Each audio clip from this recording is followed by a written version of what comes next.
You got Marcos. That's not. Wait. Yeah, That's true. You do got me. Get over here, Marcus. Let me look at you. They don't want it. Tobin and Leroy, ready to deploy. Had to hit it with a little journalism, but that was a decoy. Better have about me, boy. Okay, Leroy and Tobin, hold to the show, man. Still in the songs with the show, and till then his half moon open. Sometimes go taste like a snowman. No proof, I'm a lie about a motor. No proof, like I always wanted him, I never hated him, I never traded him, and if I did, I never ever traded him. You know what is a star? Like under the city, the driver's side flyer. Gucci get large, so many more. 10 in the more, never a bar. Hey, 10 in the more, 2 to the P. Nothing to you, but it's something to me. Hey, them as ever cute as can be. You can watch us on YouTube with viewing for free. Hey, this one time for the Twitch. This one time for the text. This one time for the phone line. Whole time, what they gonna do next? You know, I just wish you guys would stop the quibbling. It is a Friday edition of the Tobin and Leroy Show. Sans Tobin. Tobin's on vacation. I am Dan Day with Leroy Marcos and Jay Fig.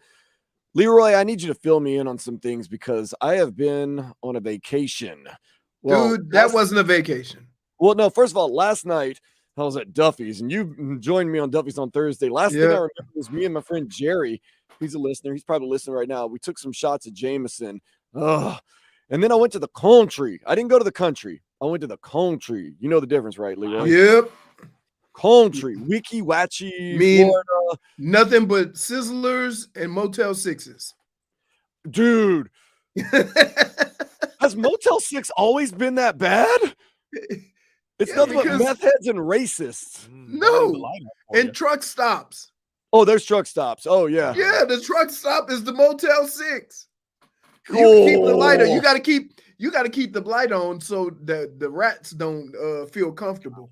Okay. So I'm in the middle of nowhere, and my car breaks down the first day. They're in no hurry to fix it. We'll get to it. No. How about you fix it now? Oh, you city folk, you in too much of a hurry. Take your time. I got to get home. So you're Ubering everywhere, and everyone has on political talk radio. Next election, they say next year. Next year, things going to be different. I'm like, why are things going to be different next year? I was like, why? It's an election year. Oh, I'm not starting that. Then I get a guy at the Motel 6.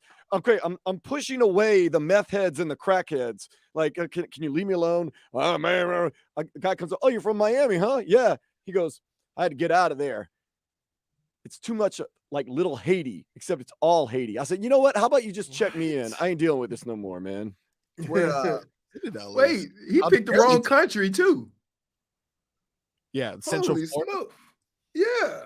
Okay, so I don't need help with how much I dislike the country and having to Uber 15 minutes to go anywhere and how what I need is I couldn't get live TV out in Wiki Wacky Weechi Waka Waka Boom Boom Boom Boom Boom, Florida.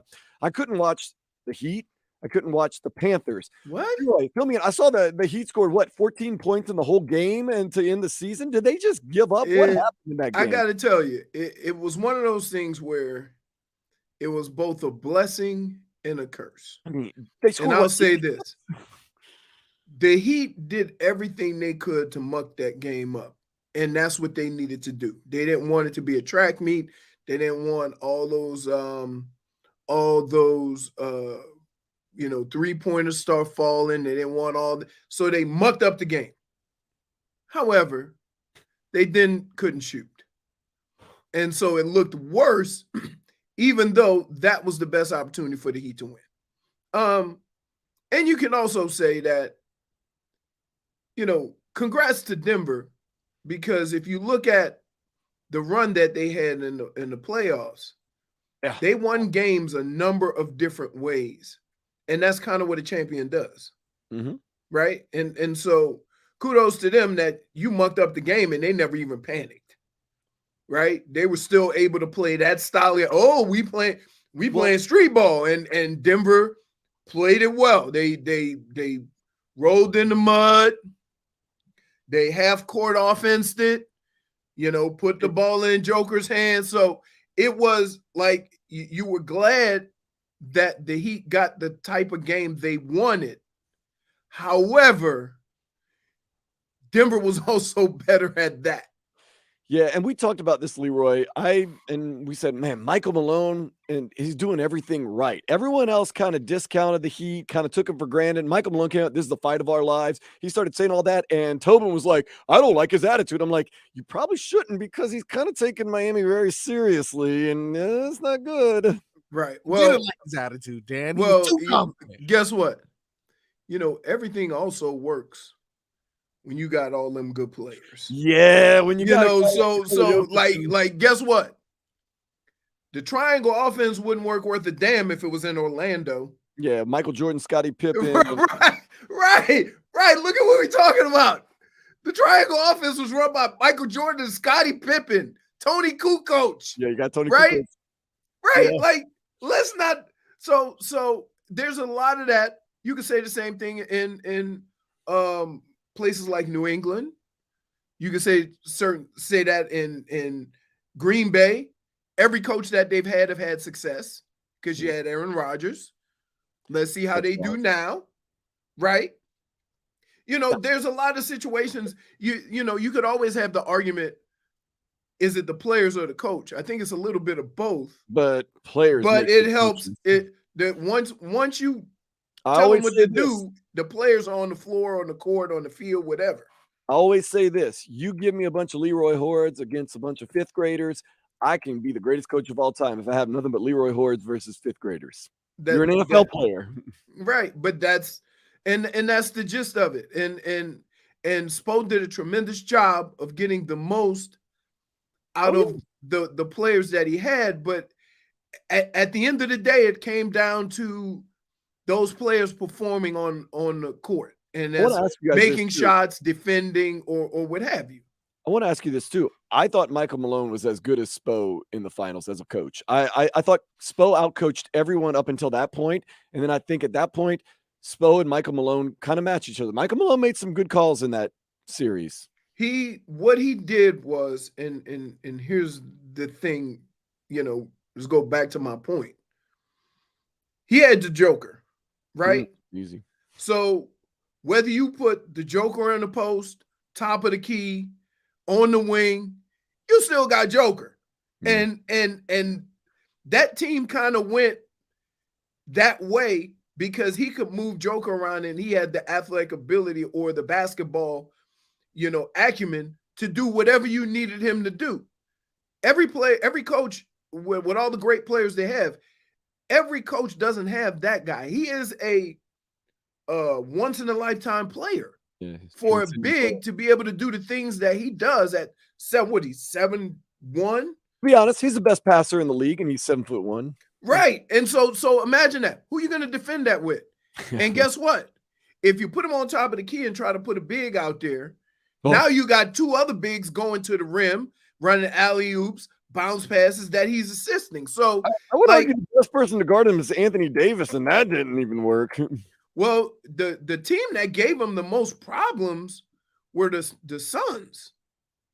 And I think partly because the Suns play a wide open offense. They can run and gun, they can score with anybody, but they couldn't guard a chair. And that's the problem, that the Heat were the direct opposite. You kept Denver to the lows throughout all their lows throughout the playoffs. Now, they were very efficient, but you still kept them below their averages. And you have to fix – look, if you're going to win a championship, if you're going to win a series, you have to stop the other team at something that they do. And the Heat stopped them from running away and scoring a bunch of points. They just couldn't then turn around and score more. Oh, man, they just didn't have somebody like Bradley Beal or Damian Lillard. Wouldn't that be nice? Maybe Zion Williamson, maybe some. No. Wait, hold on. Let me ask you guys this question. As a fan and Heat person, are we all just assuming that any guy that the Heat bring in, they gonna fix him? Yes. Are we taking that's a giant with a guy who has with a guy making $200 million that hasn't played? Yeah, but fix him right up. You don't have I know. Listen, not Damian Lillard or Bradley Beal, okay? But Zion I'm always going to be a little cautious about that. No, we because didn't guess what? We didn't fix We Victor wait. Oladipo. We have evidence. First of all, Victor Oladipo was just injured. He ain't never have all these other problems, all these other knuckleheads have. He's a good dude. So it helps. It was easy to bring him in and say, let's see if we can get him right, because you know what you're going to get out of Victor Oladipo. Now, with Zion, okay, you can bring him in in hopes to rehab him and kind of get him back on track. But we've seen this story before. There's teams still knocking the door down to get Kyrie on their team. No. Because the talent is so great And the Heat that you figure we could fix him. Oh, no. Then why do you think you could fix Zion? I didn't say we could. I mean, he's going to Why do we even want to go? Why? Listen, the talent is unprecedented. We're not questioning talent. However, it's not talent if it ain't on the court. Availability is one of the best abilities. Right. So we can fix them, Dan. We can fix them. See, that's all We right, can do Kyrie. it. Just give All me right, an Kyrie. opportunity. My favorite is so Culture. why does everybody give Kyrie Irving such a hard time? He Yeah. went to a team that was barely in the playoff picture in Dallas, and they're still barely in the playoff picture. He was supposed to go there to get them in the playoff picture. Yeah, of course. Right. I mean, that was a failure. It was a failure in the Nets. It was failure at the Celtics. It was okay. Yeah. How many times does this man have to fail for us to be? And I know, like, why are you picking on Kyrie? It's an easy play. He doesn't give me reason. Here's the problem, though. Here's the problem. Culture. Here's the problem with all of those teams. Okay, it worked the best in Brooklyn, partly because I think Kyrie respect the hell out of KD. I mean, right in Cleveland because LeBron James did it all. And in Cleveland, LeBron was the guy, right? But anytime you go to a team and you're Kyrie and you play with other ball dominant basketball players, and we talking about Luka, we talking about Jaylen Brown and Jason Tatum. Mm-hmm. When we talk about going to those two teams, it takes a while to work out the dynamics of it. It was that way with the big three. Like they all had to figure out, like, no, we just run offense. It can't be, okay, your turn, right? And so what happens is he gets there. They don't ever figure that out. It's almost like they just put Kyrie in there and say, we're going to be great, go do Kyrie. And it doesn't work because now it screws up the dynamic that you had before. So I don't know whether an off season or a camp or, something along those lines can fix that, or you just have Kyrie in a situation where there's another alpha that he respects, and then he'll kind of just become part of the team. It doesn't mean he can't be Kyrie.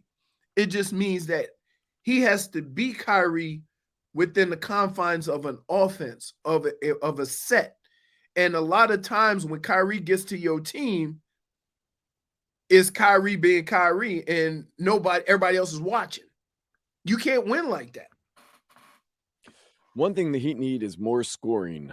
We learned that. But you're telling me, Leroy, they didn't quit in that final game. They tried. No, look, they got dude, stuck. Can I just tell you, there's games, you watch that game and they're playing hard and they're trying harder and they're trying harder and harder. And it's just not working. Nothing. Can't make shots, can't make threes. And then Denver always came out at the wrong time with the backbreaker, right? End of the clock. You play, how I can't imagine as a basketball player, you in crunch time in a game. And I don't care how hard you play. It gets to like 1 second left and somebody launches a three and it goes in. That damn Jamal Murray, right? And so you start talking about the defense that's being played. That's good defense, right? They just had better offense. Yeah. And it's hard to admit that sometimes as a fan and hell as a player. you still like to this day, you're not gonna tell me the Minnesota Vikings weren't better than the Atlanta Falcons. I'll tell you right now, the Minnesota Vikings were 100 times better than the Atlanta Right, Falcons. but nobody They cares didn't because we game, didn't though. win.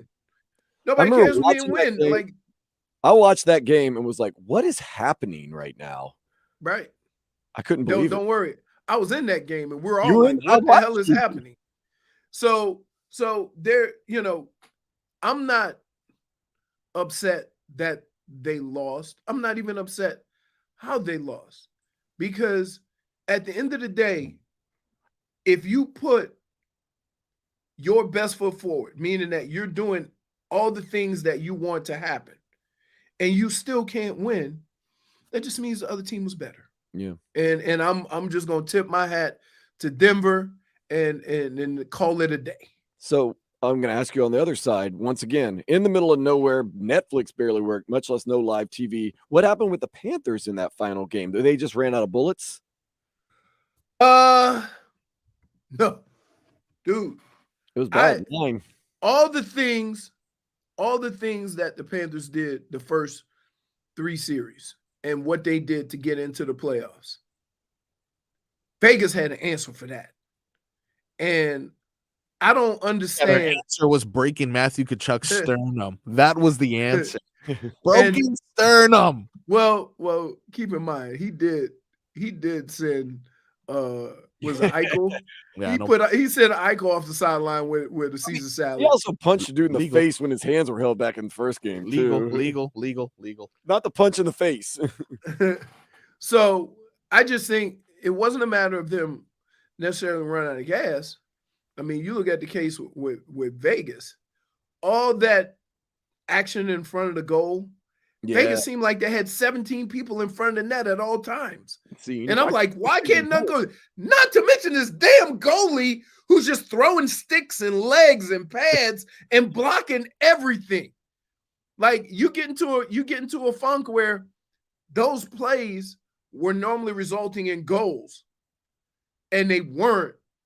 And on the other end, I mean, like, goodness. Oh, man. Let's real quick get the headlines and we'll keep on keeping on. These headlines are brought to you by the new Palmetto Ford Truck Super Center. Why buy your truck at a car store? Palmetto Ford. We know trucks. Fox Sports' Colin Cowherd has the Dolphins winning the AFC East. So Everybody says he hates the Dolphins, though. no, we just hate him. Oh, okay. Isn't he like a hate listen? I don't listen to him. I don't care about him very much. But isn't he one of those guys that everybody hates? No. You know what? There was a point in time. I don't know what it is, but there's a point in time where he was cool to watch, right? And then it just got like crankier and crankier, and now it's just I hate everything. Okay. Well, he loves the Dolphins. He's got them winning the AFC East now. I'll take it.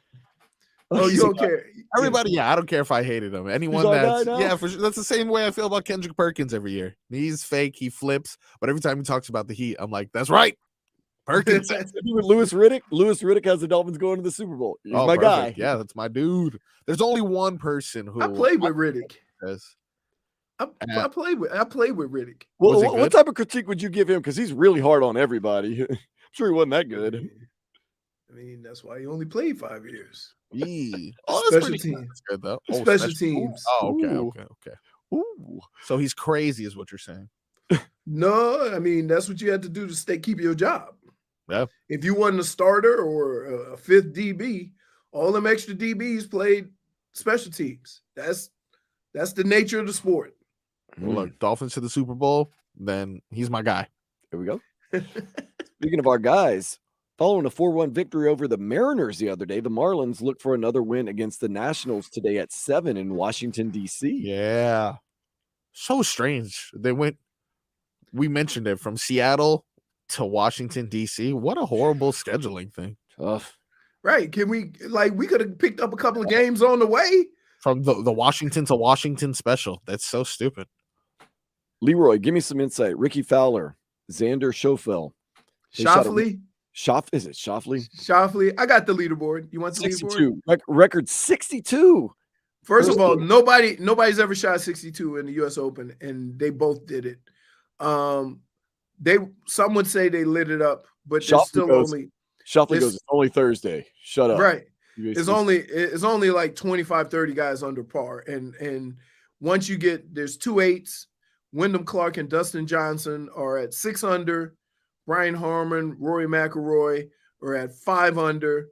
There's 4 guys, including Bryson DeChambeau, Scotty Scheffler, and Sam Bennett. If you don't know who Sam Bennett is, Sam Bennett just won the NCAA championship in college. Who do you play for? Stanford? I mean, I'm sorry, not the NCAA tournament. He won the USAM. Okay. So so it's gonna get, but part of the problem is that when you play on the West Coast, you have a tendency to get that morning mist, and it softens the green. So all these guys played early. Then when you get to later on in the day, the greens are a little bit firmer, and hopefully during the course of the week, they probably won't water them, and they're gonna get nice and crunchy. And 8 under might win the tournament. That's how this tournament works. 8 under might win.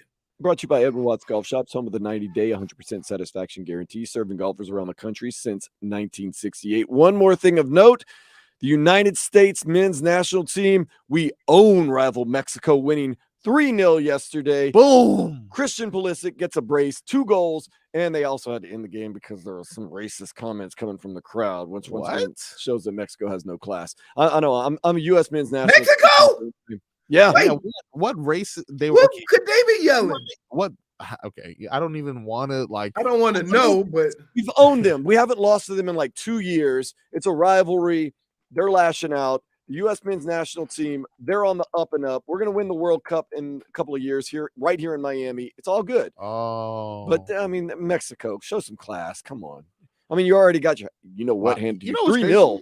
There's I just Googled Mexican racist chants, and there were so many articles spanning over the past couple of years of apparently this is like a recurring thing.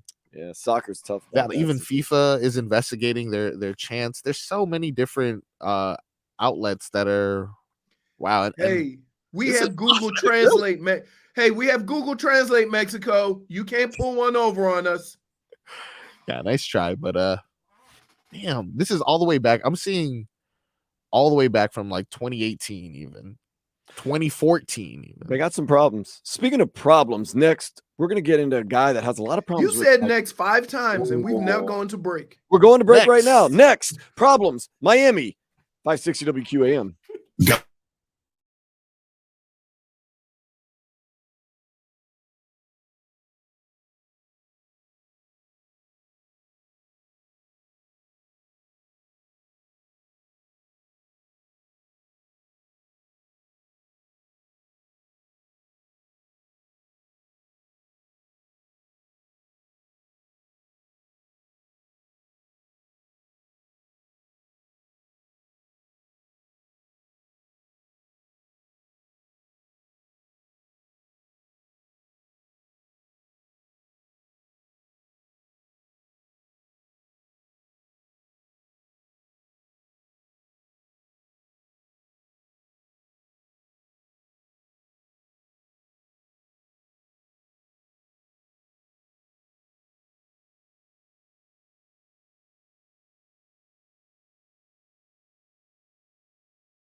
Back here on the Tobin and Leroy Show, 560 WQAM. I am Dan Day filling in for Tobin, who is taking a day off. Leroy never takes a day off. Marcos is always here, and J Fig doing her thing. J Fig, tell your dad I said hello. Her dad and I one time, we lived it up one time. Well, Leroy, you were there for the Hill Gala. Were you asleep, Leroy, or were you texting? Now, first of all, I was texting. I was texting. Figgy can go. No, look. But her tops can go too. Oh. Leroy was right there with us, but yeah, man. Every indication I've gotten from him is he's actually a CSI agent on the low, and probably has a couple. He's like my man and Meet the Parents. Yeah. Oh, undercover CIA agent. Great guy. Yeah. Well, I mean, look, it's easy to have a good time in Miami, but sometimes people get a little carried away. And there's one in particular person that always seems to get in trouble when he's in Miami. Very unfortunate situation. Conor McGregor, we thought the worst of the worst is he punched Bernie at a timeout of the Game 4 of the NBA Finals. And everybody's saying he assaulted the man. Well, now he's being charged with a very nasty incident where he apparently supposedly forced a woman into the bathroom and did some unspeakable things. And apparently now the Heat security is being sued for not letting people in or kind of whatever. Nonetheless, Conor McGregor, at first, I thought he was a likable guy. I thought he was cool. I was like, why does everybody hate Conor McGregor? But now it's coming more and more that Conor McGregor, he's got some issues, man. And I'm wondering, like, why doesn't he stay away from Miami? He punched a guy for taking a picture of him outside the Fontainebleau. Now he's got this. Is it just that what's going on with that guy, Leroy? Maybe you can explain a little more than I don't understand. The hardest thing in the world to do is to realize you're not as relevant as you think, right? Okay. But he's got the new show. There's a lot of people that think they can do whatever they want. And it catches up to you. And he's on steroids too, right? You and I were saying this. Tobin was like, "No, he's not. Juiced. He's just getting fat." And you and I were like, "Look how big his head is!" Like, this guy's juiced. So I don't know what the deal is with him, but he's always been this guy. Leroy, he threw chairs. Remember he threw the chair into the bus? Yeah. Like, remember he's always been just cussing people out and all this. Oh, Did you ever play with someone that was just bat crazy? Yeah. There's no explanation for it. There was I can't think of his name. I'm not gonna say. What was it like? There was a guy that played for Chicago that went to Ohio State. Okay. And every time we watch film, we used to just call him Can't Get Right. That was his nickname. He was a beast. Yeah. Yeah. Who got Can't Get Right? Yikes. But there's some listen, man, you have to understand in sports. And it's not like this in boxing. And see, in boxing and individual sports, you have a bunch of enablers. You have a bunch of coattail riders. Right. So they're going to allow you to do whatever the hell you want because they all are benefiting from what you do. But in a team sport, you have to understand that, first of all, there's a lot of people in a football locker room and on the field from all over the country, from all different backgrounds, from different upbringings. Some had their parents, some didn't. Right? Like it's I got you. And so sometimes you get into those environments and those guys can't let that past go. They can't move forward because they think they have to live a certain way, either with, because of their boys, because of their family, because, people, especially in the Black community, they think if you go on and don't go back and take care of everybody, you don't remember where you came from. Right. Right. So there's a lot of that. So, yes, I have, but put it this way, if you have an environment that the Heat have, you can get everybody on the same page. But if you don't have, or if it's not organized from the top, from the coaches, from management, from whatever, and you see these teams, those are the teams that got people talking trash about their own team. Those are the guys that are, pouting about, I'm not getting mine. Those are the guys that get into it with reporters because they can't handle, the disappointment or the questions like most people think they should be able to.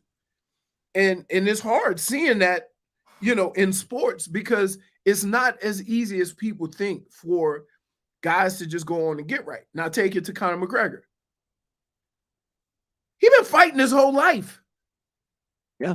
That's what All he's got. what do they teach you in the fighting game? If you whatever you want, you got to go take it. Now, some people get into that mentality and they don't know when not to turn it around. I could not play football or running back when I went to the grocery store. No, right? You can't do it. You You gotta can't be play with that. You can't be aggressive like that with people. Right? They won't understand. But for some reason in the individual sports, it tends to be a little more difficult because you don't have to get along with anybody.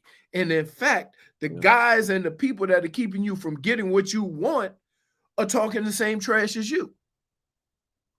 So that's, look, there's only one. Who's our guy from Louisiana? Poirier? Poirier. Dustin Poirier. There can only be one Dustin Poirier who's just a genuinely nice guy. He did some time in the pen too. He did some time, but you know what I'm saying? Yeah, he's a nice guy, man. Right. So man, I can't. Sometimes the people around you and the people close to you, you always need that one person in your life. Yeah. Like we all have that one person in your life, right? Look, Marcos, if you ain't doing right, you ain't doing something right, you're going to get that one call. You know who it's from. Hey, man, get your act together, right? Yeah, everybody got that one person. I think in the fight game, so many people have enablers. So many people have people riding the coattails of these fighters that's making all this money that they don't have that voice. They don't have that voice telling them to get right because Conor, right? After all the stuff with the throwing of the stuff with the bus and punching people and all this stuff, somebody should have got to him and said, hey, man, we got to do this a different way. Yeah, that's true. Yeah, you got to have that one person at least that's straight up. And then they're always the calmest person, too. They're never like cussing you out. They're just like, look, man, you got to. Because you know why? You know why they don't have to, Dan? Because you respect the hell out of him. You listen to him. Yeah. Right. Because you listen to him. He ain't got to yell. Conor. He ain't got to yell, but he's also the same guy that'll hem you up and grab you and say, man, what are you doing? And you ain't going to fight back because you know that guy's looking out for your best interest. Yep. Stay out of Miami, Conor McGregor. That's probably best for you. Up next, though, Marcos is going to tickle our fancy. Ooh, get ready. This is the Tobin and Leroy Show on 560 WQAM.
you fancy, huh? Oh, you fancy, Getting huh? fancy Oh, you this fancy, weekend. huh? We are Oh, you in South fancy, Florida, huh? one of the best places in the world, and I mean that so much.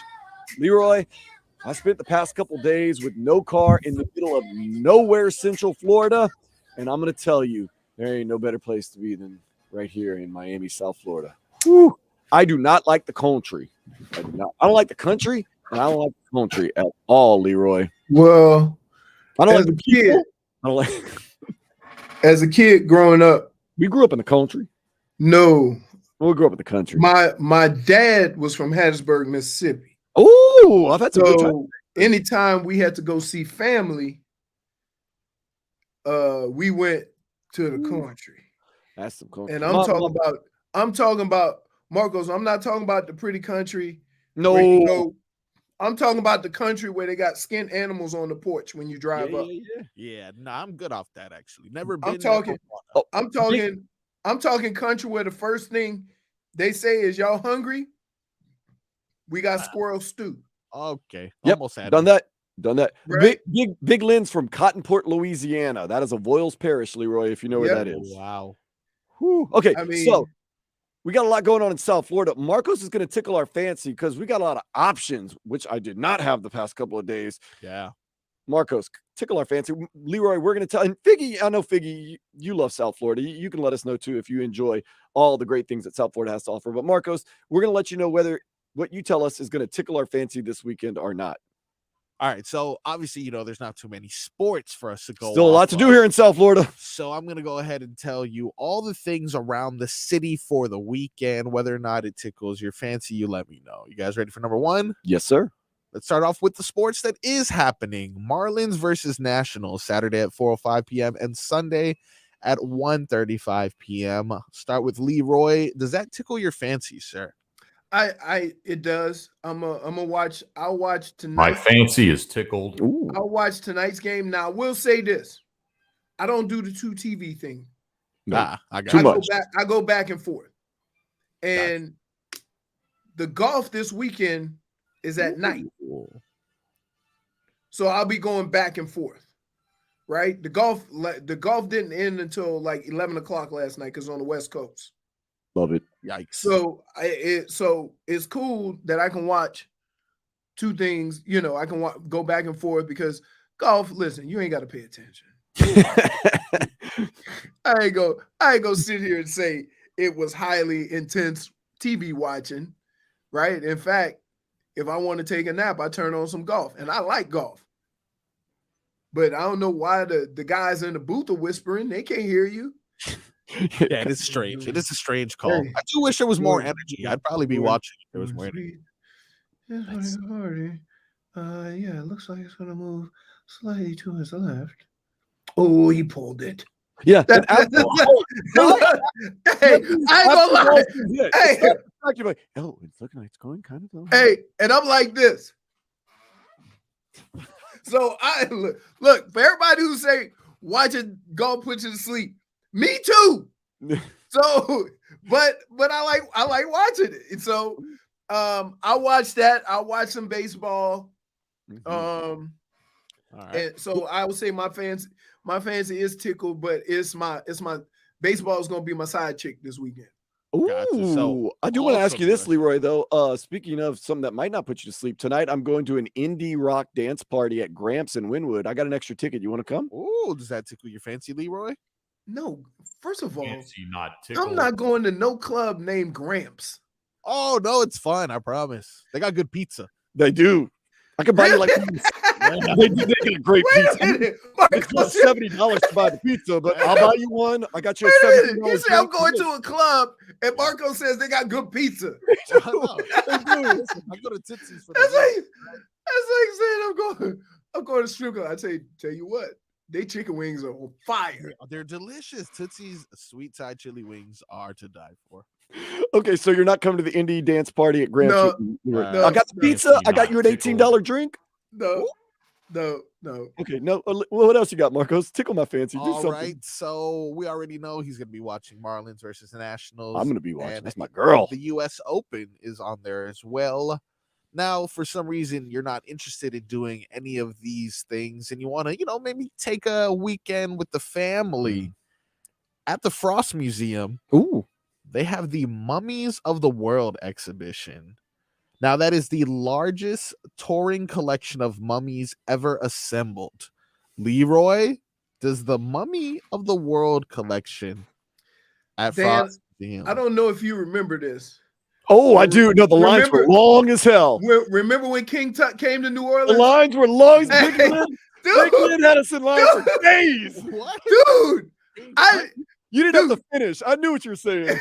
dude, King Tut came to New Orleans. Woo! And they talked about this. Look, first of all, they talked about this thing like it was the new Star Wars or Avatar or something. So when they got there, every school in the city, In the world went there. Cool. Right? And so we went and saw the King Tut exhibit. We didn't know that he was off when he was like 13. No, we thought he was like the greatest pharaoh of all time. Right. Because we got to see his bones. Like, yeah, man. So am I interested? No. Absolutely. I'm not. I'm No. not. Not tickled. My fancy is Hey, tickled. look at me. Look at me. Yep. I'm looking. Do I look like I'm going sightseeing to be some bone? In a few years, I'm gonna be those bones. Come on. No, Is that nostalgic for you, Leroy? We stood in line for 2.5 days to see. Hey, Yeah. dude, I can't. To this day, I gotta tell you, the payoff wasn't there. No, it was We waited that line, dude. We waited in that line. We thinking, and then they have the music when you walk in, and then you have the tour guide explaining, and I'm like, this is crap, right? I'm like, by standing in line for 2 days. So you're like, oh, that's good. That's good. yeah, no, it wasn't. The payoff wasn't there, dude. Marcos, give us at least 2 more of these bad boys. When you see my tickle gets fancied or fancy gets tickled. All right. Killer Mike, have you guys heard of him? Ooh, I love Killer Mike. LP, man. I love the LP. With who's he with? No. That's Run the Jewels with LP. Go ahead. Yes. I love Killer Mike. Go ahead. Killer Mike I love LP. recently dropped a song. Ooh. Obviously, he's a rapper. If you haven't figured out by now, He's also got that reality TV show on Netflix that I watched. he was also on Dave. I'm not sure if you guys watched Dave. Oh, yeah, I've seen Dave. Yeah. White rapper. Is that Hey, I Young like Gravy Dave. or something? Is that the craziest show about nothing? Yeah, No, it's it's totally good. garbage. Like he's like not rapping, he's kind of rapping. He's good. Come on. I find myself watching this show and I'm like, hey, I'm asking myself, what is this about? Listen, mark my words, Dave is winning an Emmy or some sort of award. Okay, I watch it all the time though. I'm telling you. You I got got a to give little up. something- I ain't you got gonna a lie, I little- gave up. You got a little something for my ears? So I do, Ooh. but since we're running out of time, I'll rejoin next hour. With Okay, it. got you. We'll So let you know. Killer Mike, but the reason what I want to ask is, yeah, he drops a song. He's an active artist. Andre 3000, someone who is a little bit more exclusive, recently collabed with Future and Killer Mike to deliver his first feature in close to a decade. Wow. So Erica Badu messed that dude up. Andre 3000's exclusive. You know who? Hey, I played with Jake Reed, right? Mhm. He went to school with Erica Badu. She went to Grambling. Is he okay? She went to Grambling? Yeah. She acting like she all artistic and stuff. No, Is she from the She went to country? Grambling. I think so. Hey, I'm get out of here, almost- Erica Badu. I'm almost positive. Wow, that's off the ship on Erica Badu, huh? I'm off Erica Badu. Goddamn. Well, we're gonna rejoin with some of that Killer Mike. Yes, indeed. That's coming up next here on the Tobin and Leroy Show, 560 WQAM.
Tagovailoa, Dolphins quarterback.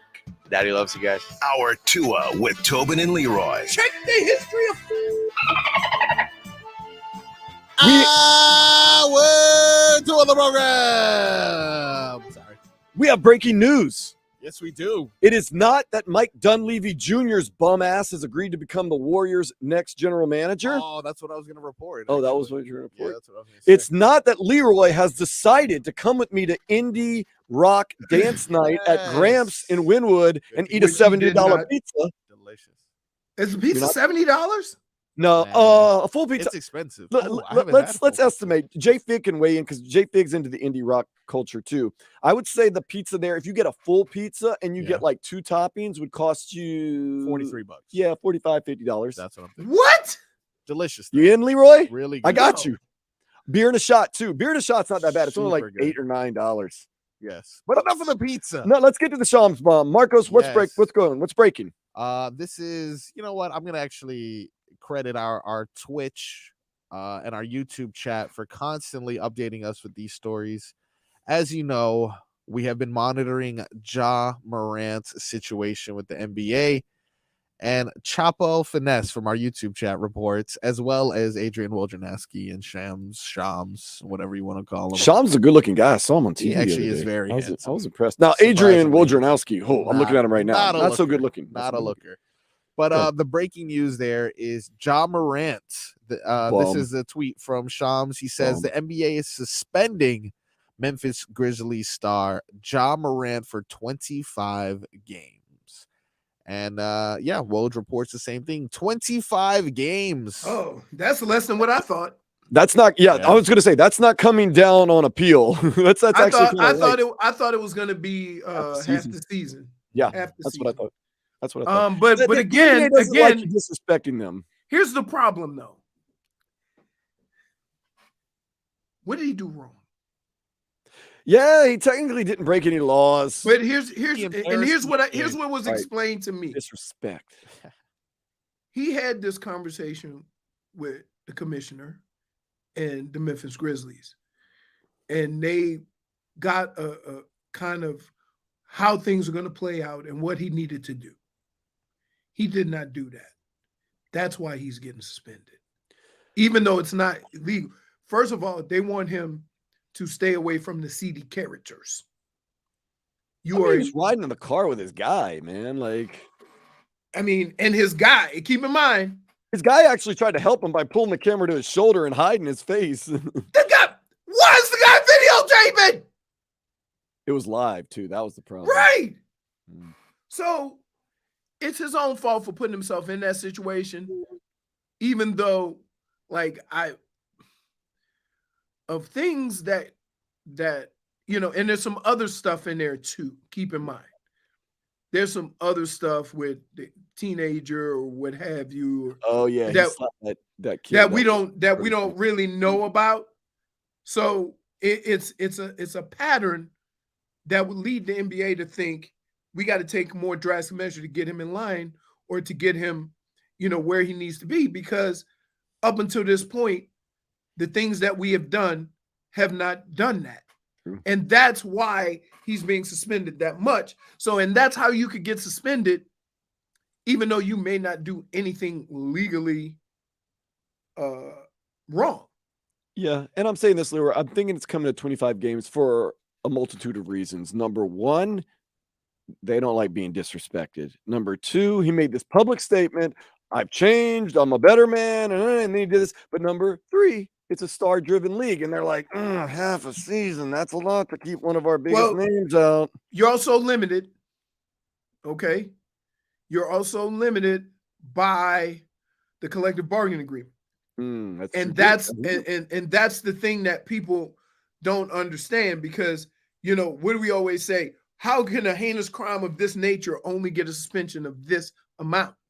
And part of that is because the collective bargaining agreement only allows for a certain suspension depending on what the penalty is. And so that's why you ever hear the word, sometimes, especially in football, they will always throw this out there, or baseball, integrity of the game. Mm-hmm. That gives you a lot more leeway. Well, he's not he's not doing anything to affect the integrity of the game. So they're limited. I think I mean, come on. Think of what this guy has done doing these stupid things. I mean, for the last, he's lost almost 40 million, right? And he's going to lose about 15 million. So you're talking about 54 million for waving guns. Now, I'm no idiot. But if you care that little about money, come holler at your boy. I got some things I want to do. The other funny thing is, Leroy, in your playing days, you would have never gotten in trouble. There's no social media. No, There was no. I mean, and if you didn't like the picture taken of you, you just didn't develop the camera. Right. That's the other thing. But athletes nowadays had to be so much more aware, right? And the hard thing to do is look, man, I remember when I was 23 or 24 years old. Hell yeah. I mean, we all do. Like, I mean, I did some things this weekend. I'm not going to sit here and say that this guy should have been better than I was, because I was a knucklehead. And so what I always do in these situations is understand, because I was there, but still holding them accountable, because they gave you a chance to do good. Mm-hmm. They gave you a chance to make it right. And so, yeah, man, but here's what I get. I love when all these talking heads are going to sit here on TV and act like they weren't that age. Yeah. Right. And just assume that, like, I can't go to my son who's 24 and say, you should know better, because I was there. So I go at him a different way to help him understand, or to help my kids understand, because I'm not going to just declare based on what you do, you should know better. Some of the greatest thieves in the world were loved by everybody, right? Nobody thought Bernie Madoff was a thug, right? Like that's just kind of how, like, so I'm not going to sit here. He's got to pay the piper. He's got to be better, okay? I think he will be better. I think he needs to get better people around him to point him in the right direction. But as far as, like, going at him like, oh, you should know better. The only reason why he should know better because he already got in trouble for the same crap. Right. Then you should know better. Right. And what he did was not always excusable, but it's easy as someone on the outside looking in to say, you should know better. You have to be the right. Exactly. Years ago, Ryan Perrilloux, who was an LSU quarterback prospect, he had gotten in some trouble. He was on his last strike. He ended up getting into a fight with bouncers at a club in Baton Rouge. And everybody's like, you got to know better. No. Truth comes out that one of the bouncers pushed his pregnant girlfriend. And I asked people, if someone pushes your wife or your girlfriend, much less pregnant, what are you going to do? I'm going to hit them. But Ryan Perrilloux should know better because he's a football player. No. Hey, I mean, as a third party looking in, yeah. Oh, it's easy. I learned a valuable lesson. We can all take this wherever we go. What you do is not who you are. Exactly. You're right. And so for us to think that here, 23 is still 23. Yeah. We still look at basketball and try to make 23 30, right? Thinking, oh, this guy's got talent. He's supposed to already be there. And me and Tobin get into it when I say, hey, man, you look at all the greats when they got into their prime, 26, 27 years old. Why are we getting on these young players that haven't gotten fully developed yet? Because we can see parts of their game getting there. But what happens is, as you become a better professional, you become more consistent. So we have to learn these things. But Ja has to pay the piper.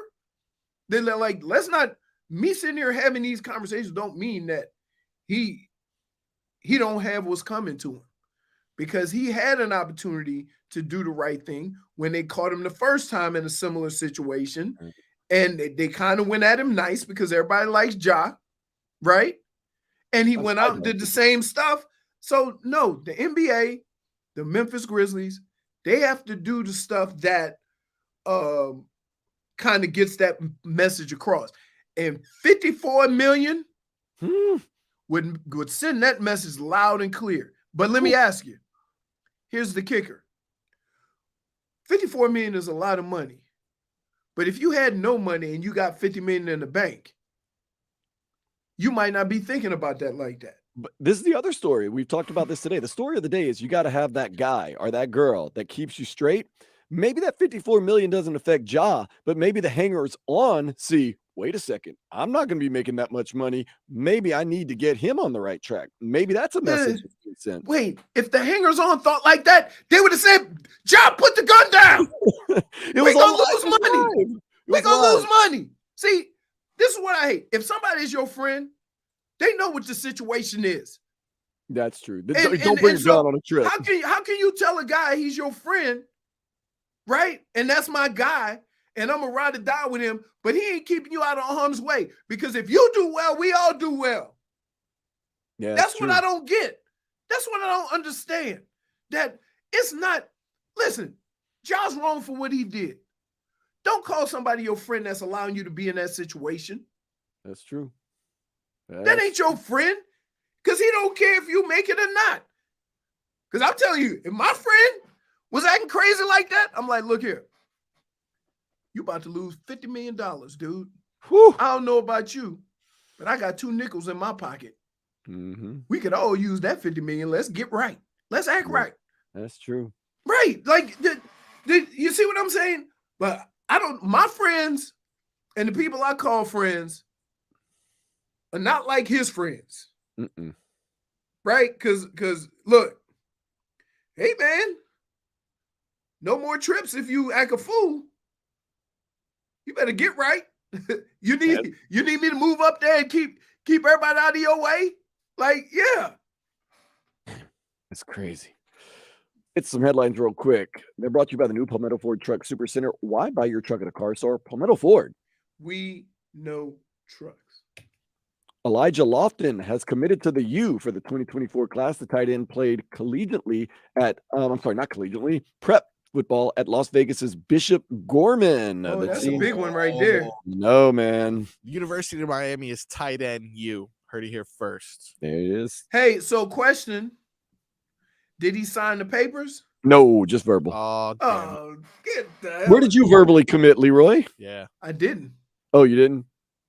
In fact, I didn't sign my letter until The day after? May. Long time after. Dude, I was really torn between LSU, Tulane, and Michigan. Who was the coach then? Mike Archer at LSU? No. He was the coach for the Dolphins. Arnsberger. Arnsberger. And guess who was the coach at Tulane? Mac Brown. Yep, Mac Brown. Damn, Dan, that's impressive. And I was Leroy, man. Leroy's getting the big names, man. And then so for Bo Schembechler. Yep. Wow. I had I got no the Nebraska coach come to my house. He looked like Abraham Lincoln. What's his name? Osborne. Yeah, he looked like Abraham Lincoln. I'll tell you, one of the more impressive things I've seen in my life, and I'm not even playing to you, Leroy, is I was at the Rose Bowl for that LSU UCLA game a couple years ago, and I was like, I'm gonna go find the plaque where it has all the MVPs from the Rose Bowl, and I found Leroy Hoard. I was like, wow, yeah, it's like a big ceremony too. And then you know who, like when I went up to get my plaque revealed, guess who got inducted into the Rose Bowl Hall of Fame? The head coach from Ohio State. What's his name? Cooper?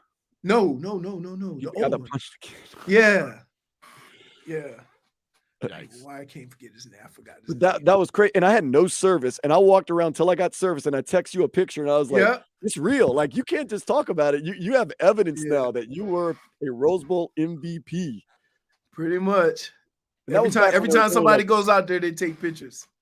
And that was back when there was only like 8 good teams in America. Now you got all types of college football teams that are good. But back then there was like 8 really good teams every year. And you were part of one of those Michigan teams. It was unbunbable, man. Yeah, the Rose Bowl is fantastic, by the way. Dude, can I just tell you? You know who was the 2 years I was there, my last 2 years, we had Pele was the and Shirley Temple. What? What's going Yes. I don't They're understand in how the- Pele and Shirley. You know, when they Temple have the work together. parade, they have a Oh, the grand Rosemary marshal. Parade. Yeah. Oh, yeah. Oh, Yeah. I think I'd be more excited about Pele than Shirley Temple. Shirley, Although yeah, I what do the love a hell? good Shirley Oh, Temple yeah, every no, once in a those while. are delicious. Because Really, I think yeah. the drink's more famous than her because I don't know what she looks What? like. I don't know where she's from. She But I was know that drink. and she was the first Annie. Okay, she was a child actress. I know that. Okay, well, how long ago was that? The 30s? Yeah, probably was. Pretty much. Okay, I it's don't been know, dude, 100 like- years, guys.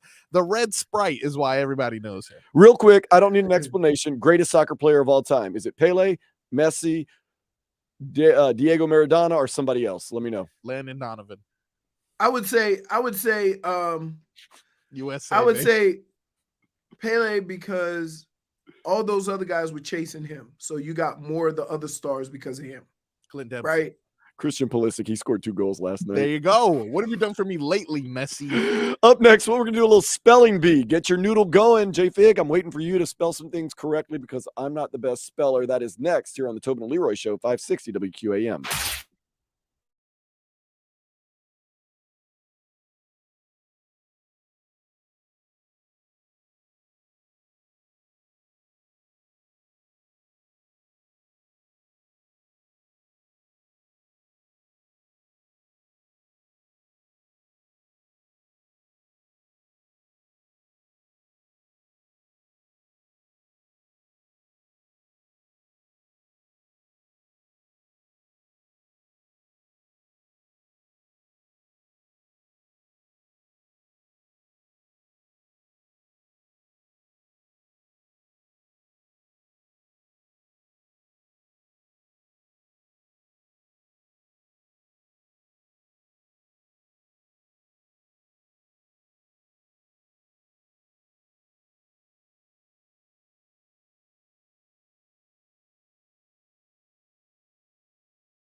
Dan Day filling in for Tobin. Leroy.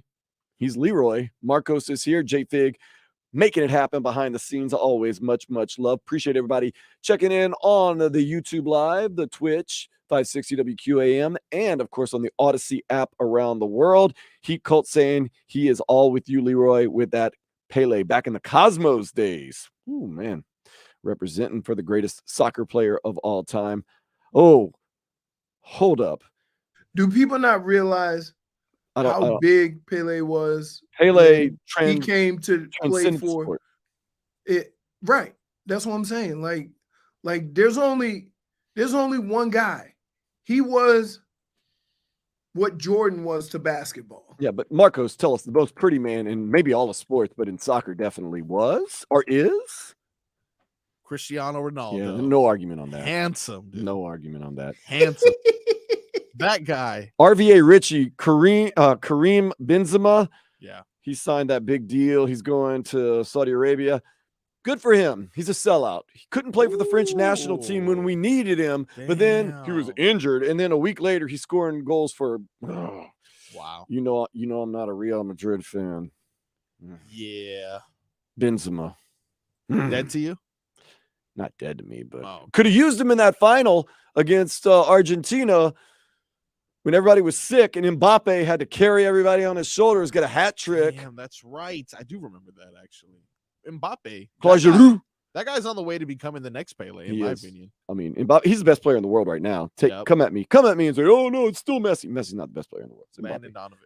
It's still Landon Donovan, That's but right. He chooses not to. All right, so we got a little something spelling bee right now. Is it a Marlins edition of the spelling bee? This is a Marlins edition of a spelling bee. So, Marcos, you, I, Leroy, we're going to try to spell things correctly and maybe give you some Marlins info along the way.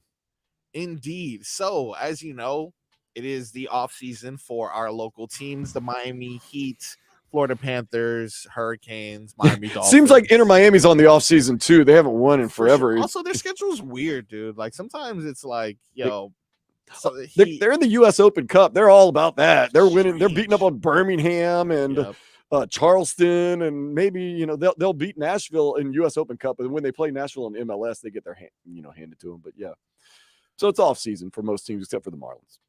Yeah, but one team that is currently streaking, doing well. What was 7 out of 10 or something like that? Yeah, man.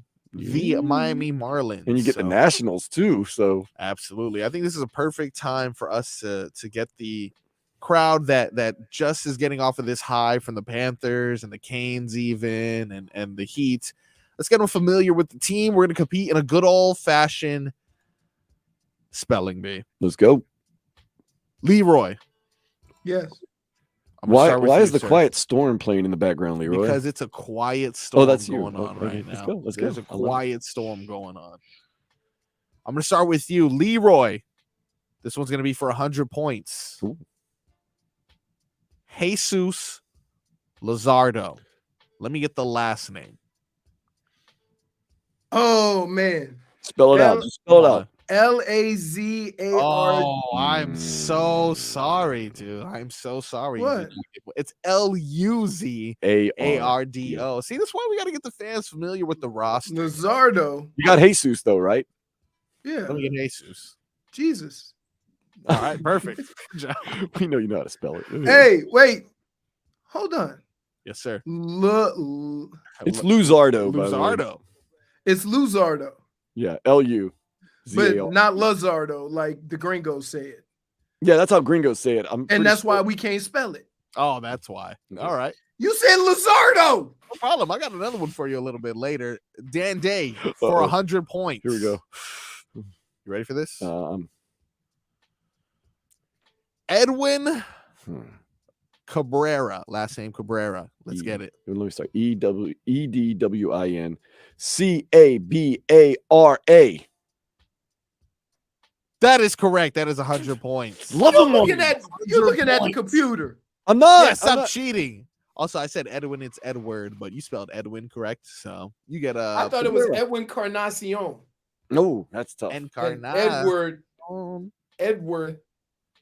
right. Throw Leroy one. Leroy, 150 points on this one. You can take the lead with this one. You ready for that one? Yeah. Sandy Alcantara. That's a come on. That's an easy. That's a meatball. You got this. On. Alcantara, Okay. Alcantara, however you want to pronounce it. Is it A or E? No, don't ask me. You can't ask me. This is spelling. bee. It's ALC. I'll say Alcantara. Oh, look Yeah, at I got it.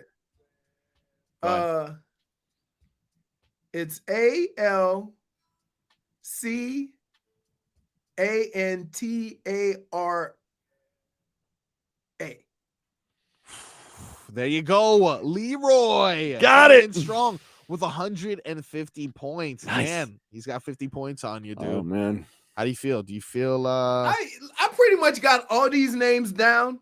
Yeah. Except Lazardo, and it's Luzardo. Well, we're gonna find Luzardo. out. We have the championship round coming. I'll be the determination. I mean, I am in a relationship with the Marlins, so I'm hoping that I know their phone numbers and their names and everything like that. Look, man, the whole city and the way that we supported all of our local teams, we need to be in a relationship with the Marlins because this is a good year thus far. They're rewarding us. We've had a lot of droughts, and I feel like this year we may be above 500, everyone. Oh, we're gonna be above 500. All right, 500. All right. You ready for the next one? Dan Yes, sir. Day? Yes, sir. So it's going to be a little bit hard. I'm not sure if you're ready for this one. This one is someone who was on the mound maybe a couple days ago. They always say this. What's the saying? In a hurry to watch Yuri. Yuri Perez. But this one, I want the first name. Yeah. Oh man, I'm gonna go with my initial thought. All right. EURYPEREZ. That's wrong. That is correct. Dan Day. 20 years old pitcher. That's Yes. right. Top prospect. He's built like a broomstick. Yep. Okay. Hey, Okay. I'm all about that. You know who he's built like? Yes. Porzingis. Oh. Is he that tall? Let's No, see. I mean No, he's but he's 6'8". that skinny. Is he 6'7"? Oh my God, he is 6'8". Yeah. Yeah. Jesus, And he's 600 that skinny. 220 pounds. Yeah. He EURY. ain't 220 pounds. No. He ain't 220 pounds. No, he's All not. right. No chance. Well then, that's unfortunate. All right, Leroy, this is going to be the final round, so we're going to make this worth a bajillion points. Let's You go, ready Leroy. for Let's this go. one? Let's go. Bajillion points. This one's going to be kind of hard, I'm not going to lie to you. Infielder Yuli Gurriel. I got the first I should name. say Gurriel. Oh man. Gurielle. No. I can't. I don't know if there's 2 R's and 2 L's That or was 1 kinda R and close, one. dude. Is That was kinda It's close. 1 R. It's 2 R's and 1 L. All right, so I'm GUI? gonna give you the opportunity one more time. Yuli It's tough. Gurriel. You got me. I'm still going to say Gurrielle.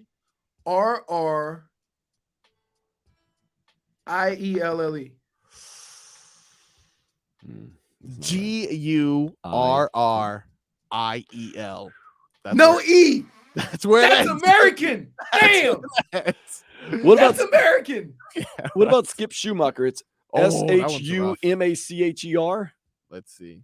I can help Yep. you.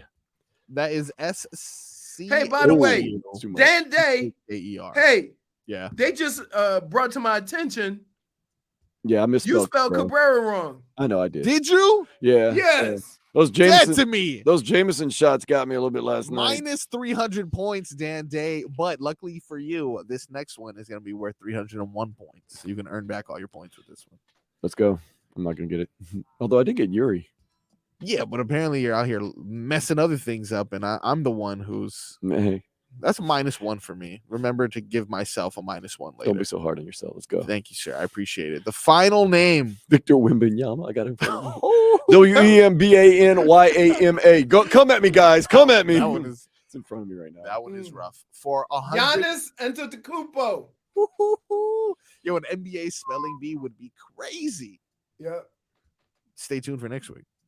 Okay, for the win, Luis Arias. Oh, come I on. wanted that one. Everybody Come loves on. Luis Arias. Yeah. Ooh. LUISARRAEZ. Ooh. Even I knew that one. I know. We love him. He's going to bat 400 this year. It's going to be great. That's man. right, man. He's been on a little slump recently, but we got a That's slump buster baseball, this week. man. Yeah, that's fine. He's still doing well. I'll give him credit. But this concludes your Marlins theme spelling bee. I hope everyone is more familiar with the Marlins team. We aren't, and support. because they spelled name wrong and you gave him credit. That Hey, is it happens. still a -1 for the boy. -1. You know what we're gonna do though? We're gonna transfer. Leroy, you've played hurt before, right? You know, I'm sure your Little mom's a bit. lot like my Look. mom, Big Lynn. My neck is playing hurt right now. Big Lynn used to say there's a difference between being hurt and injured, Yes. but there's no difference. You play. Up next, I'm going to ask you about that and the okay. Panthers All right. and some of the things that are going on. Leroy, you're more of an expert than me because, I mean, I'm hurt and injured all the time, but that's because of the Jameson shots I had last night at Duffy's. That's next here on Tobin and Leroy, 560 WQAM.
vacation. No worries. He's going to be back on Monday. I am Dan Day. No worries. I'm going to be here all weekend.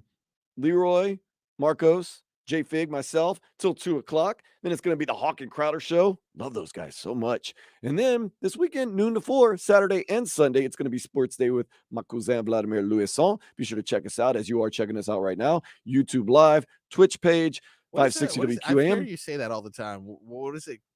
Cousin? Cousin, my cousin. That's how you say it in French, your cousin. Cousin? Cousin, yeah, Okay. the cousin. Cousin. In Creole and Cajun French and stuff like that. So, yeah, so cousin That's of like mine. bro? No, we're cousins. Vlad and I are related.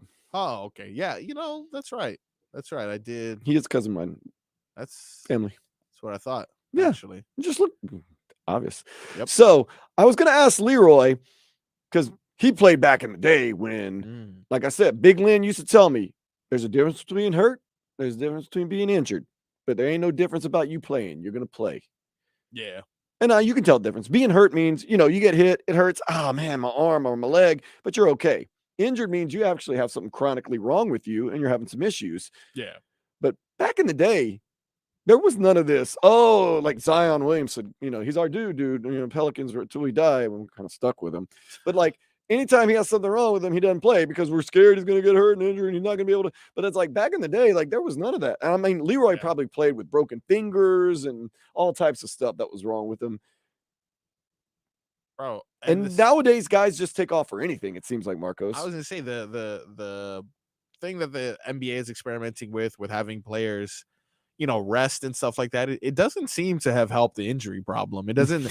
I'm not worse. walking. Exactly. I'm not thinking like, oh, the NBA is a much more healthier place now that they have these things that they've implemented into the system. Like now it's even in people's contracts now where there's some sort of limit that they can only be on. Now, dude, after hearing everything that the Panthers are going through in the Stanley Cup final, I have no remorse for anyone feeling anything. Much respect to the Panthers, but I'll tell you this, and you can say it's bad parenting or you can say this. I never missed a day of junior high or high school. Wow. And it's not that I was never sick. It was this Big Lynn did this number. Mom, like, oh, I'm really not feeling good. Like my stomach hurts or I have a flu. And she'd go, well, just go to school, try to make it through the first 2 periods and then call me if you're still sick. Maybe you'll feel better. But Big Lynn ain't come and get your ass. Look, I'm busy. Try to make it through another 2 periods. And I'll be okay. Call her up, Mama, I'm sick. Well, you've made it this far in the day. You might as well just finish the day. Dude, hey. But do I ever miss a day of work, Marcos? No. No. Actually, one time you did miss and I was scared. Yeah. No. I was like, where is Hey, he? Dan, you ready for this? Uh-oh, here we go. I came to work when they had surgery and then came to work the next day. Yeah, Leroy comes with all types of pins and needles. His thumb and came Leroy, to did work. you play with broken hands and broken feet? And Oh, yeah. all types of stuff? Wait, so I play with broken ribs. That's no God, but dude, it hurts to breathe when you have I broken know. ribs. I broke my finger, and it gets to the point where as you get on in your career, there's a couple things that go bad on a running back. Your hands and your feet, because you always get stepped on, pulled on, and your fingers, everybody snatching at the football. So at the end of my career, I used to have to buddy tape the 2 fingers together to support them because I couldn't, by themselves, no real support. So Kawhi Leonard's played like 4 games in the past 4 years. But, man, we got to give some credit to our Panthers, man. Matthew Tkachuk played sparingly in Game 4. Had to miss Game 5. Broken sternum. Broken sternum. Oh, by the way, Aaron Ekblad early in the playoffs had a dislocated shoulder and a broken foot. He's going to miss the beginning of next season, but just kept going through the playoffs, Dude, much credit to those guys. Why are hockey players so much tougher than everybody else? It's not necessarily that they're, I mean, you could say to a certain extent they are, but it's just a different like mindset. You know what I mean? Like, keep in mind, if you're a wide receiver and you hurt your foot and you can't run, you're not going to be productive. So you got to think of it that way. Whereas if you look at a lineman can kind of make it through a lot of stuff banged up a little bit. I don't know, man. A broken sternum, I think, kind of is going to mess with your game a little bit. But Matthew Tkachuk, he tried to tough it out. Right. I mean, I would say Jimmy had to be pretty tough Yeah, because I think his ankle was he messed had up. no lift, but he was still playing. Ankle. I think he had a bad ankle and a bad butt cheek at one point for sure. That was his booty bone. Yeah, you can Yeah. bruise your tailbone.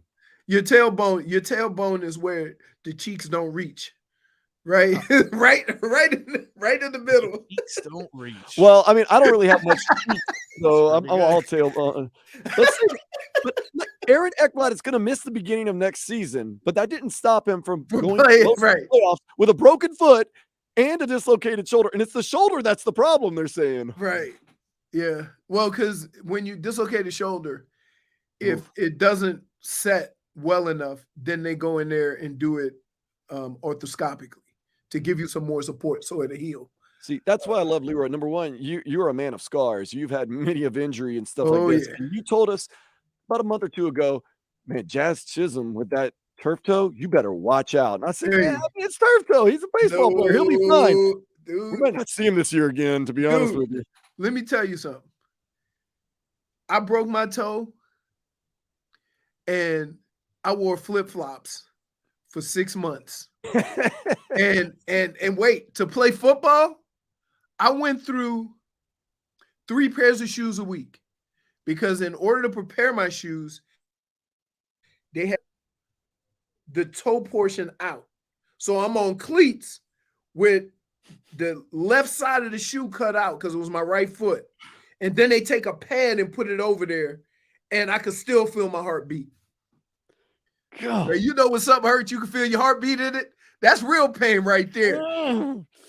Got to be tough. I thought about It- this. I actually thought about you, Leroy, this weekend. So I went on a hike, and the people I was with What? asked me, they're like, are you not going to wear open-toed shoes or sandals or flip-flops? I said, don't nobody from the hood wear open-toed shoes? And I thought, well, Leroy does wear flip-flops sometimes. I got to because, hey, Your buddy's killing. yeah, them dogs are killing me. But yeah, I have, and I've said this before. I'm never gonna say that a professional athlete is soft, Right. because you never really fully understand how much pain they're in, and just because they don't show it. I give you a perfect example. Remember when Jay Cutler didn't play in the playoff game and everybody flipped out, and was it Chicago? Yeah, it was Chicago. And he just kind of Then sat on coming the to find out sideline. he had like a torn ACL or something, had to have surgery. Like, yeah, man, you don't know. And so, like, everybody has their own threshold. Because I would say, I know guys that No, you have to be tough depending like on Sam what- Lott, cut your own finger off and go play in a playoff game. That's what you have to do. depending on what the injury is to a certain person, right? Because I would say for a running back, the thought is if you can run, you should be able to be productive. But I would say I played with a bad shoulder, and there's nothing worse than having people snatch at the football and you trying to hold it with a shoulder where the rotator cuff is torn. You know, so there's a lot of different injuries. I would say the toughest guys that probably everybody assumes they have to play with the most pain is probably offensive linemen, because they figure, hey, you ain't moving that much. Just give me a little footwork. But you banging bodies with guys your size. So, yeah. Our dude, Channing Crowder, brought up a good point. I was talking with him the other day. They were talking about, why isn't Tyler Hero playing? He's like, the first thing you're going to do in a game is swipe at the ball and hit his broken hand, and he's going to be out the game immediately. Like, why is he back? And you don't understand And the Leroy. other side of that, which is one of the things I hated in life. Please don't put me on the injury report. Yeah, and that's what I was going to say. Leroy, give us the insight.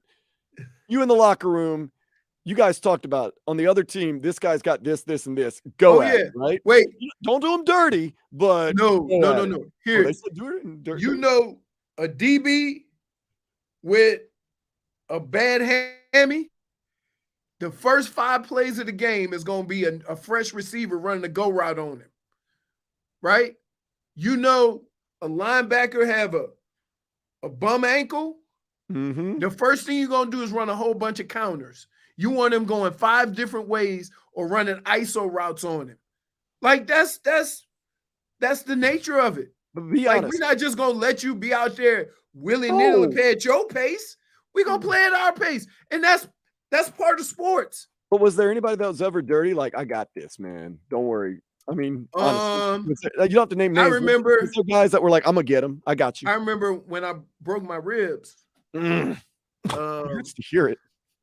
But the thing is, I broke my ribs in the second quarter, and Just kept playing. I played the rest of the game. And then on Monday, I went into practice, and I'm like, man, I'm having trouble breathing. And they go, well, just take the day off. And then Tuesday, I say, well, you know what? I'm going to go get adjusted at the chiropractor. And the chiropractor say, well, before I do anything, I'm going to x-ray it. Come back, you got 2 broken ribs. So I'm like wow.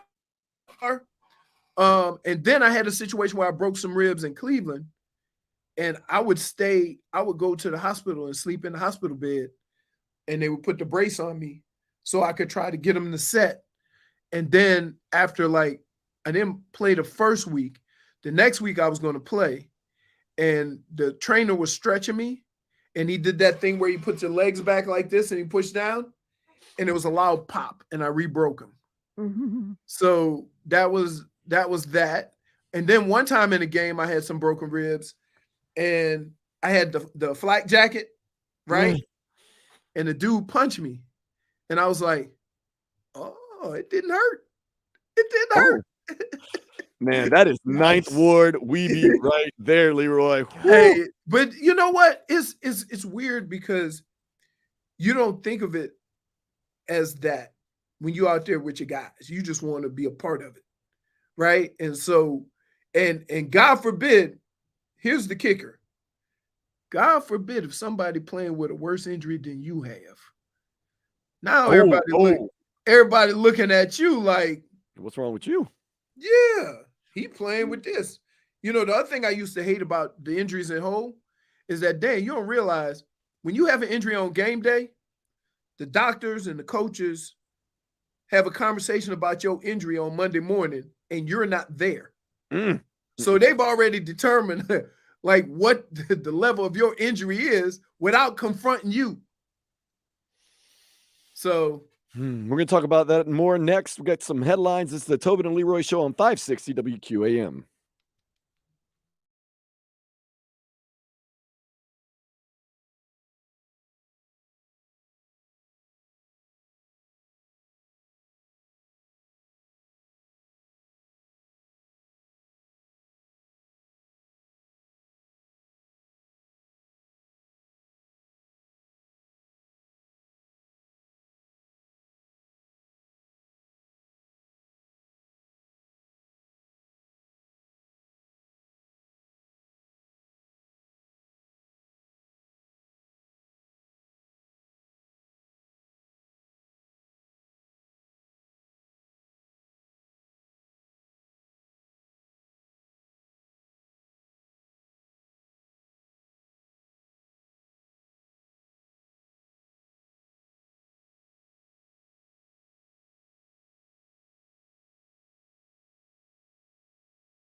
Tobin and Leroy show. Tobin on vacation. I am Dan Day filling in. Of course, Leroy Hoard is here, toughest man in football.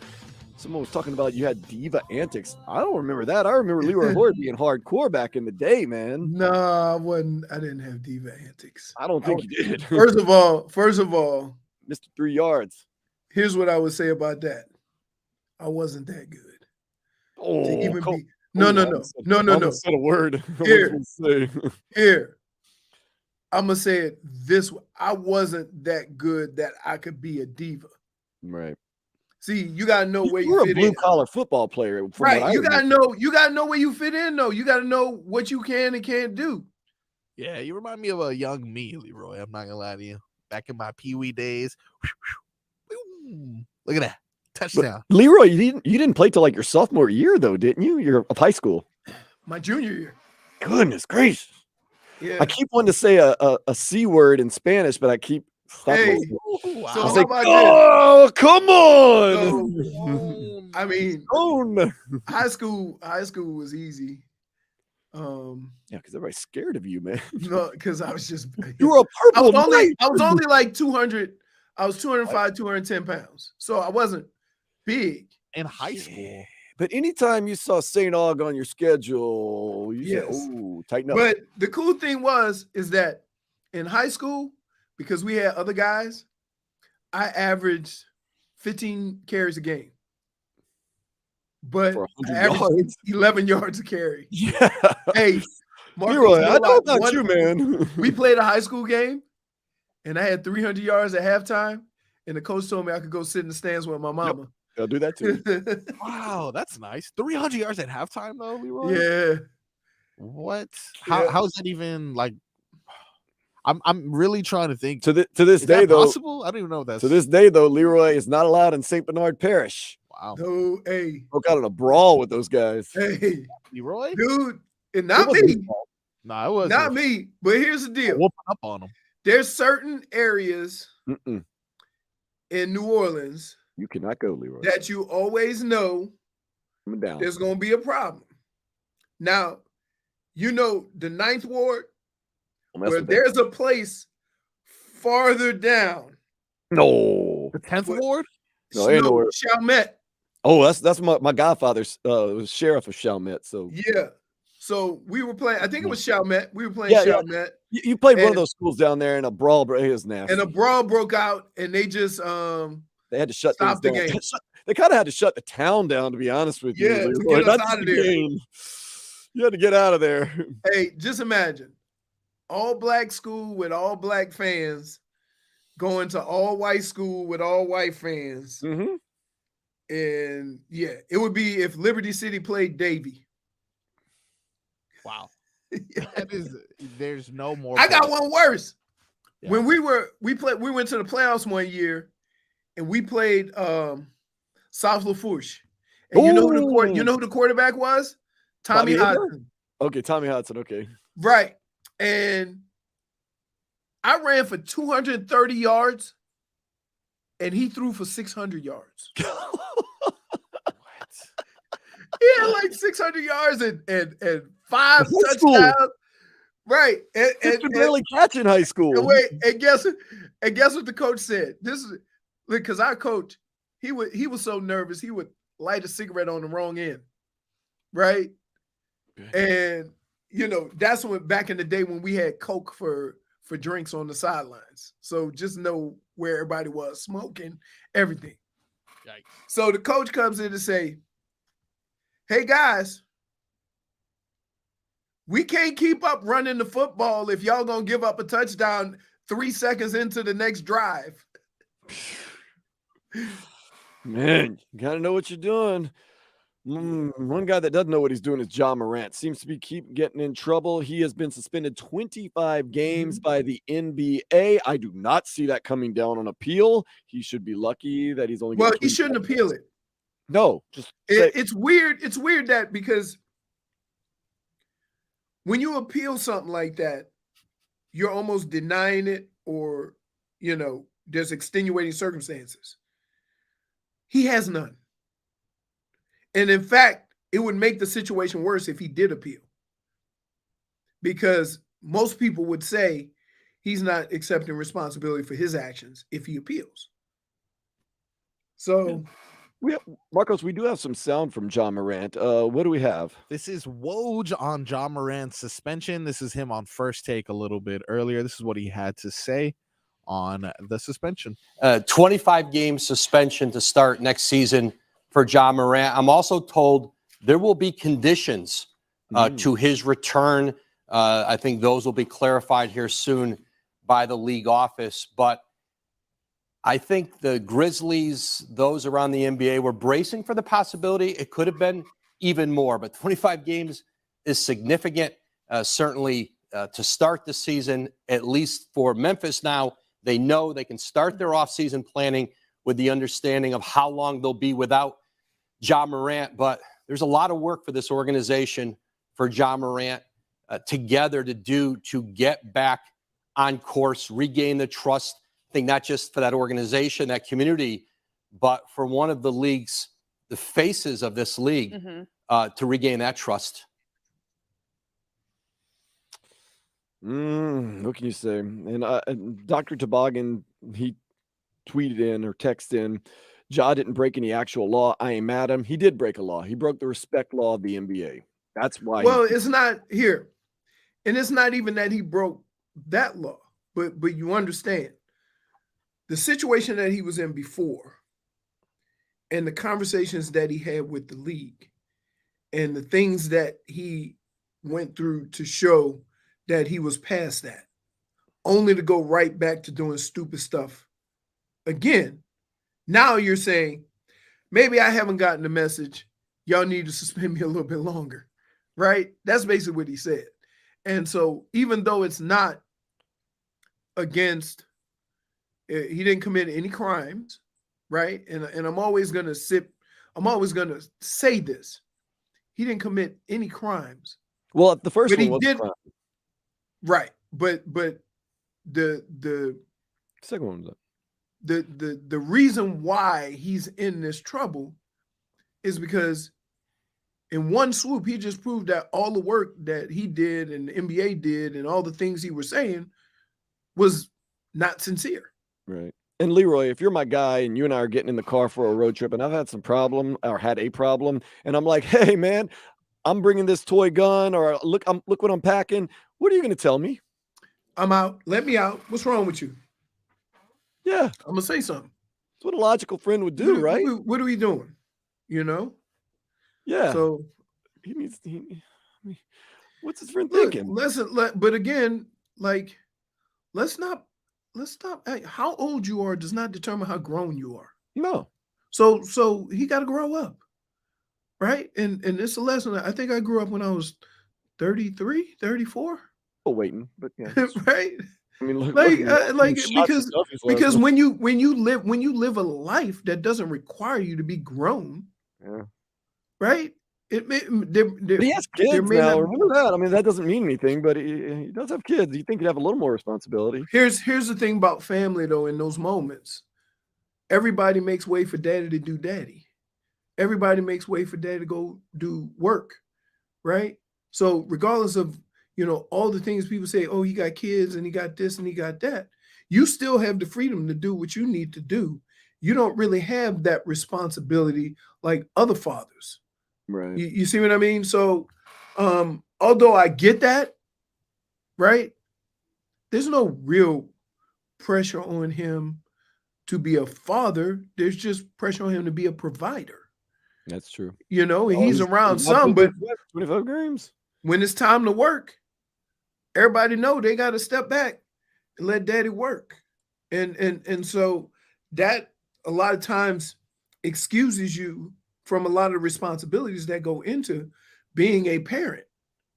And that's why when it's all said and done, right, and you're done with football, now you're stuck in a situation, ooh, now I got to have a real relationship with my wife or my girlfriend. Now I got to have a real relationship with my kids, because up until this point, it's all been kind of make-believe. So yeah. it get, when you get to that moment, and he'll get to that moment, and sometimes it happens. So, for example, when guys get older in their careers, and then they realize, you know, the importance of family and stuff like that. But as a young kid, right? I mean, what is he, 20? He's 24? 23, 24. 23, 24. Like, he's still learning lessons too, right? This should be a big lesson for him. Yeah. And because he didn't learn it the first time. Let's make sure he gets it this time, because the league is better with Ja in it. But Ja can't act like the league can't go on without him. No. You learn how replaceable you are real quick. As guys like, you know, Josh Gordon. Yeah. All the talent in the world, got more opportunities than a little bit. In fact, when he was done and back and come back, Seattle still signed him because of that talent. Yep. Go on. Let's get some headlines real quick from the new Palmetto Ford Truck Super Center. Why buy your truck at a car store? Palmetto Ford? We know trucks. Fox Sports' Colin Cowherd has the Dolphins winning the AFC East. Is that realistic in your eyes, Leroy? Yeah, I can see it. There's some things that have to. There's some things that have to, you know, work in their favor. Health is the main one. But as far as do they have the talent? Sure. I'll be interested to see what they do defensively. Because, you know, you're dealing with some, you know, the Jets have some talent on offense. The Bills have talent on offense. I don't know what the hell the Patriots have. They got Mac Jones. The other thing is that, you know, you still looking up at Buffalo until you beat them, right? And part of the reason why I think they have a chance is because you never want to hear a NFL player that's made it this far in his career, as far as Josh Allen, and all of a sudden talk about playing a different type of quarterback, right? Part of the reason why you can run the football and why you got drafted, because you can run the football, because you weren't Drew Brees throwing the football. Yeah.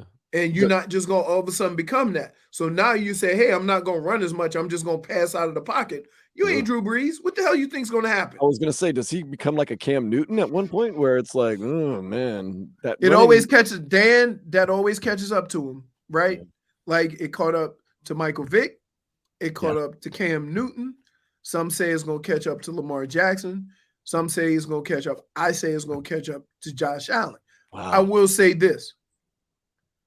Lamar Jackson is a better passer than people give him credit for. Oh, I think he's a great quarterback all around. And having that ability in your bag to be able to go 70, let's stop looking at that as a flaw. However, at some point during the course of a season or a game, you have to prove your ability to play that position from the pocket. I've seen Lamar Jackson do it. Josh Allen, I still have questions. And so when they've struggled, it's been situations where he couldn't run the ball as well, and then he was forced to throw it. So we'll see. But do the Dolphins have a chance? Absolutely. Absolutely. Especially if Tua stays healthy. Yes, especially if Tua stays healthy. College World Series starts today in Omaha, Nebraska. 2:00, it's Oral Roberts versus TCU. Then at 7, Virginia and Florida face off tomorrow. You got Wake Forest and Stanford, and LSU going to be taking the field against Tennessee. That's Marcos. Yes. You know the only reason why Dan Day even announced the College World Series with no local teams in it, because LSU made it to Nebraska, right? University of Miami continues to look for a new coach. You know, Damari has. Oh, wow. Wait, and how about this? When did Oral Roberts get a baseball team like that? You got me, brother. Yeah, I thought he made popcorn. No, that's Oral Redenbacher. Oh. Oral Roberts was a preacher. Oh, all right. Yeah. Wasn't Oral Roberts a preacher? Religious school, yeah. Yeah. Oh. Yeah, he's a televangelist. Yep. What about Ricky Fowler and Xander Schauffele? They shot a record 62 at the U.S. Open yesterday. Play continues all weekend. Leroy, you're saying that you're going to see less and less negative numbers? Is that what you said over the weekend? Oh, yeah.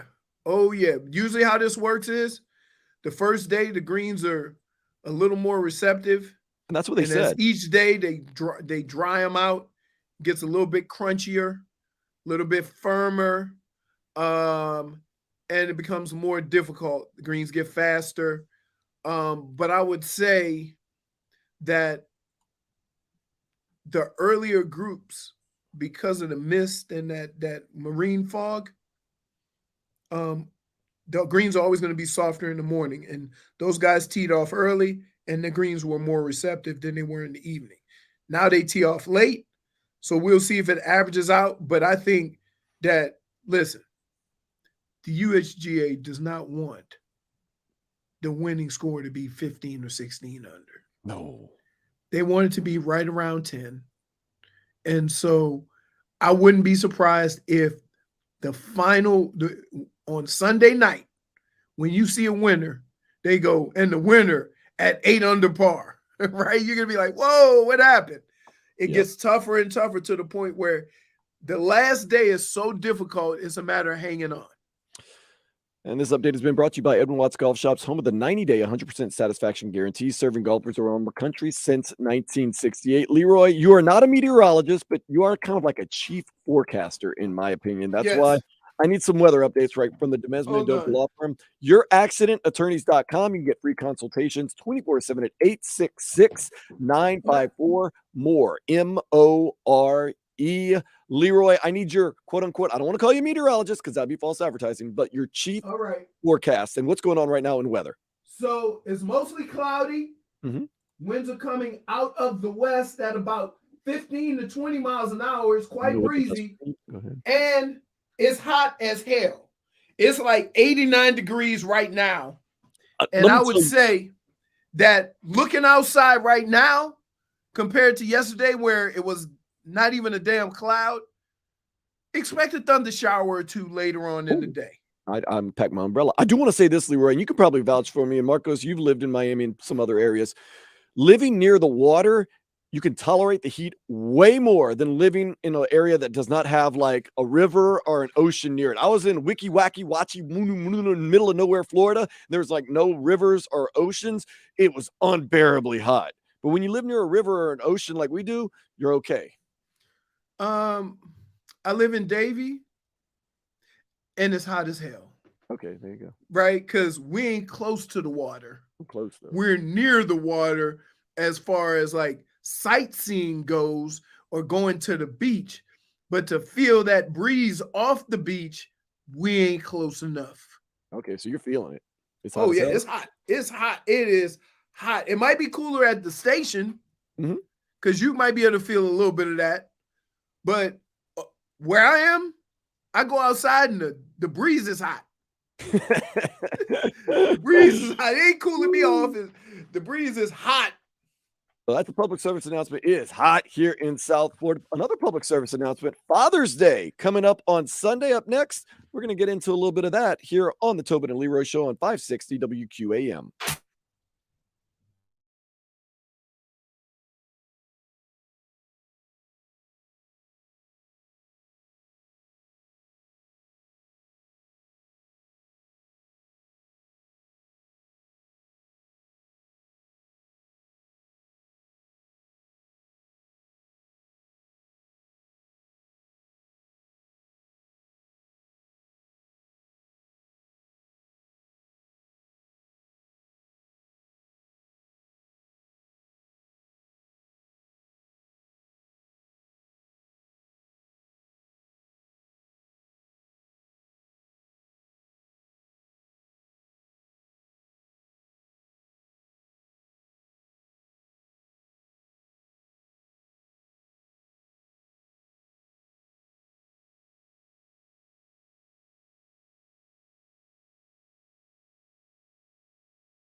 Make it. I am Dan Day, by the way, filling in along with Leroy Hoard, my Wody. I got my man Marcos Gonzalez, and Jay Fig has joined us. I am so excited. Figgy, your hair looks fantastic, right? You kind of look like Shakira a little bit. I'm not even gonna lie. So if you're watching on Twitch or YouTube, let me know. Why are you like this? You don't like Shakira? That's I mean, your biggest well, rival actually, timing's bad on that one, but nonetheless. Too soon. man, she's a mush. She cost She the is Heat a the mush. championship. She cost the Heat a championship. Yeah, it wasn't the Nuggets. It wasn't. Haven't anything forgiven her yet. It wasn't Conor McGregor. Well, it may have been Conor McGregor, but it was also Shakira. But she's dating Lewis Hamilton, by the way. Yeah, exactly. But apparently, everybody thinks her and there you go. Yeah, well, she broke Jimmy Butler's heart. That's why he wasn't the same. No. I didn't know I was bringing up a sore subject. Okay, so let's talk about a good subject. Leroy, you're a father. Marcos, you're a new father. Yes. Figgy, you I'm are a not father. a father. Oh, okay. My bad. Wow. Me, we're gonna just leave that alone. We'll All plead the right. fifth on that one. All righty. Had a friend the other day tell someone that I might have 7 kids. I said, hey, stop keeping track. 7, only 7. Huh? I know, man. Stop keeping track. 7 and Sounds counting. too little. But Marcos, we got a little game right now, and in honor of Father's Day, we're gonna go around and do some Father's Day fun. All right. So, as you know, I like to have lists ready, or some sort of games or trivia, right? So, with Father's Day coming up, I decided this would be another opportunity for me to play one of my silly games. But essentially, I'm just going to ask. This one is going to be called Lists of Lists, meaning I'm going to ask you guys your top 3 for these various topics. All right. All right. J Fig, I'm going to start with you. I need your top 3 gifts you've ever gotten your father for Father's Day. Oh man, I mean, my dad's a very simple guy. If, No, if I tell you what we usually give him, Yeah. I know you'll it's a think good I'm one. lame. Some Macallan 12. Yeah, probably some whiskey. That's always a good. We give him whiskey, or I called him we give Eduardo. him- I called him Eduardo a whole night, and he never corrected me. His name's not Eduardo, by the way. He just didn't care. He That's just was not. like, nah, Wow. I drink too much. So yeah, talk if to you him, give it, man? I just got the look. What because look? you were making him uncomfortable. You were like, Because you were scared, man. Leroy was scared of him. Terrified. So, okay, anything. whiskey, Okay, okay. so anything that's alcohol or Nice. Salt Life stuff, he is happy. Okay, Salt so like Life? Salt Life merch, Salt or Life something stuff. like that, Yes, like a exactly. long sleeve, one of those. Nice. He loves that because Suntan we're shirts. voters over here. Oh, that's All right, that's cool. Now, third, you got 2 there. Salt Life stuff, whiskey. Give me your number 3. Tools. He loves tools. Cool. Man, wow. Wow. Handyman I was too? gonna say, this guy's the manliest man I've ever heard of. He is a man. I Whiskey, love that dude. boat stuff, and tools. I like it. Work hard, play hard, baby. All right, now Leroy, Yes. father, you have quite some time under your belt. Let me get your top 3 worst gifts you've ever received Oh, for Father's Day. I know you love the bobblehead that was recently gifted. to you. I love that bobblehead. And that's a good gift. That's Yeah, that's nice. amazing. So good. But I can tell you love it for sure. because you bobbled it a couple times. So what are the worst gifts you get? You ever came and it was like, oh, great, socks. I appreciate that. Thank you. No, see, I'm good with that. I'm good with that. Yeah, I'm actually, simple. me too. Someone I'm bought me simple. I'm simple for this reason. I care more about the thought than Okay. the actual gift, because most of the stuff that I want or need, I get myself. I don't want to put that pressure on nobody else. Right? So let's see. The 3 worst gifts. or just Worst disappointing, maybe. gifts. Yeah, just like, I don't want you to Disappointing. throw your kids under the bus. Like, you I'm not. It's not even my away kids. the art piece. Love you, I'm not a big fan of giving somebody who's not your father a Father's Day card. Okay, yeah, I get So that. when other people give me cards that ain't my kids, Yeah. right? I'm like, I appreciate it, but I'm taken back by it because I ain't your daddy. Yeah, it's true. I Right. never called like my grandpa on Right. I was like, I'm Right. my dad. Right. What do you want me to do? Right. He's my What? dad's dad. So Wait, really? Yeah. like, but if you your boys, if you with your boys or something, and you say Happy Father's Day, fellas, or whatever, that's yeah. different. That's fine. When you go to buying cards for Yeah. I'm not Right. calling my uncles. Do you call your So- uncle? I'm not calling my uncle. No. Oh, Happy that's Father's- one. Get out of here. One. For sure. Second, the worst thing you could do for me on Father's Day is tell me what we gonna do on Father's Day. Yeah, that's tough right there. You're right. That is right. Right? Like we say, ooh, let's do this and this and this. I'm like, I don't even like that. Why? It's your special day. Here's what we're gonna do. Wait. Right, exactly. So, like for Mother's Day or for anybody's birthday, I always say, what do you want to do? Right? I'll work, my gift around that. And the other worst gift, dude, I'm gonna tell you, as a father, on Father's Day, right? Stop interacting with me. Yikes. I want quiet. Right? So I'm gonna talking. tell you, here's what's gonna happen. Here's what's gonna happen. I'm gonna go golf, right? Me and Mel and Rebecca, we're gonna go get something to eat. And then I'm gonna come home. I'm gonna get in my pool for the last day for 2 weeks. Because I gotta have something done to my pool, right? And then I'm gonna just chill, right? I don't need chit chat. Don't come sit by me next to the couch, right? I'm just saying. So My dad and I love watching movies together. No, I know, but that's different. You watching a movie together, right? I'm talking about what if you sat next to your dad and say, hey, what are you watching? When you start asking him a bunch of questions about the movie, he's gonna be like, yo, what are you doing? Well, I don't I don't really do that. If I do sit down next to him and I say, what are you watching? We just sit down and then we start interacting with each other about it. Right. But that's what I'm saying. Like, I don't need conversation to conversate. Right. So you're not a big I talker, appreciate it. I'm gonna have a good time with my family. Right. I'm not even, worried about that. But I'm a simple dude. I don't need that much. Sometimes people think they haven't done enough and they try too hard, and then it makes it a negative experience. I know the feeling. I've done that. All right, so companionship and any sort of acknowledgement from random people. So I'm gonna say Happy Father's Day tomorrow, not on Sunday. Exactly. No, but that's different. But here, see, I'm having a hard time explaining it. I'm kidding. Yeah, I'm you just I messing know. with you. I know what you mean. I have a hard time explaining it, but Just don't bother Leroy. It's a crazy thing. Like my whole Leroy likes peace. His like entire peace. life has been hectic, and he just wants to chill now. I like peace and quiet. Like, guess what? If somebody walked by and I'm laying on my couch and I should happen to doze off, that's a no talk Let me zone. sleep. Yes, that's a no talk zone. I am doing exactly what I want to do. Right? Leroy has no talk zones in his house. That's good. Sounds like a whimsical Father's Day in the Hoard household. No, I'm gonna go. Listen, Don't I'm gonna talk go to eat. me. Don't tell me what to do. Don't wake me up. Leave me alone. I'm gonna go eat because I got to tell you, every birthday I wait for the same thing.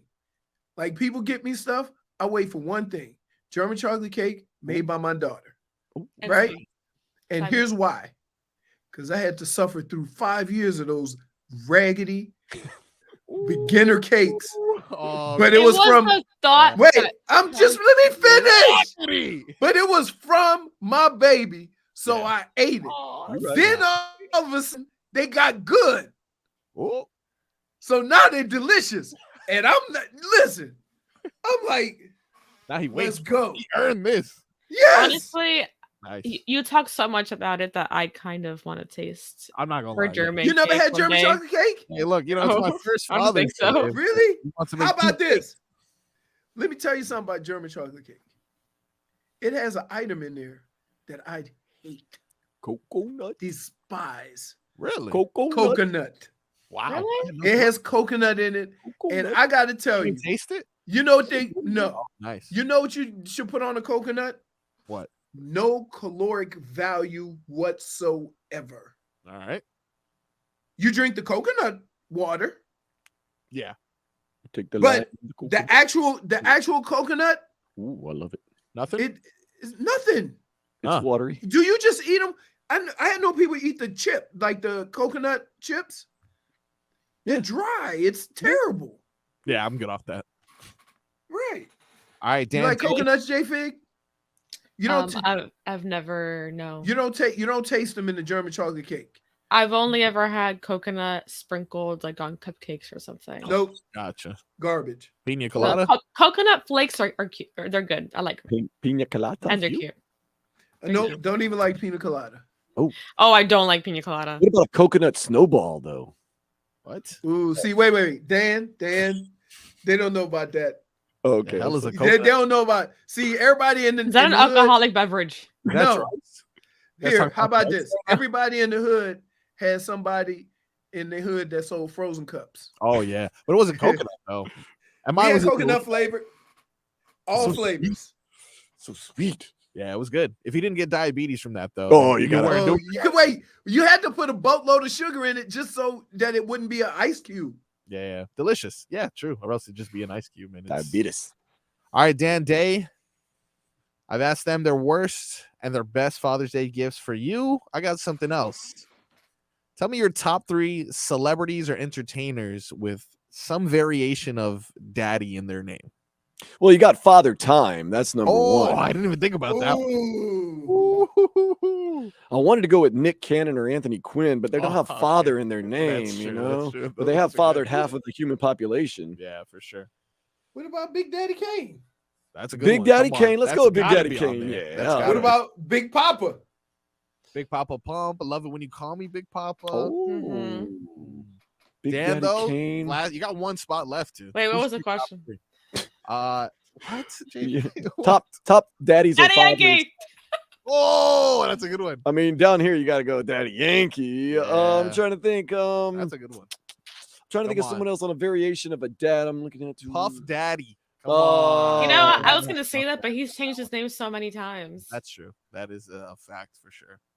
I think, look, Big Papa Pump, Big Daddy Kane, Big Papa Pump. We're talking about Scott Steiner. Scott Steiner. That dude had so much drugs in his system. It Yeah. was unbelievable. So true. How can you take that many steroids? What about Big Papa Pump, the Miami Dolphins fan? How about that? Let's go with him. Oh, yeah. Papa Oh, John's. Papa Oh, What about hey, Papa Marcos. John's? I can't believe that didn't hit your. Use my code. code, You man. use that code all the time. I know my code is invalid now. I don't know. Do the Marlins? Well, I mean, Miami is technically the daddies of Boston because we eliminated all their sports teams. So we're gonna go ahead with Miami being That's true. the daddies of Boston. So take that, Boston. All right, the final Father's Day list we're gonna go, and I'm gonna give a rapid fire for everyone. We can just start throwing these out at random. Your top Father's Day movies. I'm gonna give you mine. Big Daddy, Adam Sandler. Oh, I love that movie. It ends at Hooters too. Ooh. Yeah. I want to go to Hooters so bad in Hialeah. It's unbelievable. Oh, that's a magical place. What? It is a Hialeah? Yeah, Hooters in it's the Hialeah best is one of the Hooters. greatest Hooters I've ever been to in my life. Every Hooters in the world will close except for that one. I love Hooters Why? so much. My Not second the one in Pembroke Pines. yeah, that one That is actually the biggest one. Are you talking about the Hooters that's next to that movie theater in 49th Street? yeah, 49th Street. It's nice, bro. It's nice. Hooters is like the ultimate Father's Day place to go. So Big Daddy, Big Daddy's great. Pursuit of Happiness. That's another one I got. there. Ooh, that's a true story. that Will one. Smith and his son, right? Yeah, Will well, Smith and his son They was sleep in in a it. subway yeah, station. for sure. Yeah. Very sad. Very, very sad. They did it up Yeah. happy. But the number one Father's Day movie of all time, and I'm sure you guys will agree, Finding Nemo. That you know what? What about Shark Tale? Eat the shrimp. That's not. That's just a fish movie. Is that even? It's not a Father's Day. Wait, No? what about The game plan. Oh, the game plan? Yeah. solid. Wait, no. Let me I think. literally Googled. On Godfather. Google. Godfather. Think about it. Vacation. What about Nah. Lords of Dogtown? What is that? That's not even. It's a skateboarding movie where 3 men and a baby. Oh, Three Yeah. Men Like and it. the Baby. I got you all beat. The best Father's Day movie of all time goofy movie. is Con Air. How is that even a father movie? He's trying to get back to his baby. And remember at the end, everything's Oh. all blowed up, and he goes and gets the raggedy ass stuffed animal that he was bringing to the baby, and he was like, "I've been meaning to." First give of this- all, you know why that movie sucks? Okay. sucks. Yeah, I would love to hear it. Let me tell you What? why. Yeah, tell me. Let me tell you why. Con Air. Let me Yeah. tell you why. I haven't seen it. Because I have a hard time hearing him with that damn accent. Like, that Alabama accent. Yeah, yeah. It ain't. Let me see. Danny What about Trejo? what's the movie with it's a Christmas movie, but when they all fight over that little toy ant.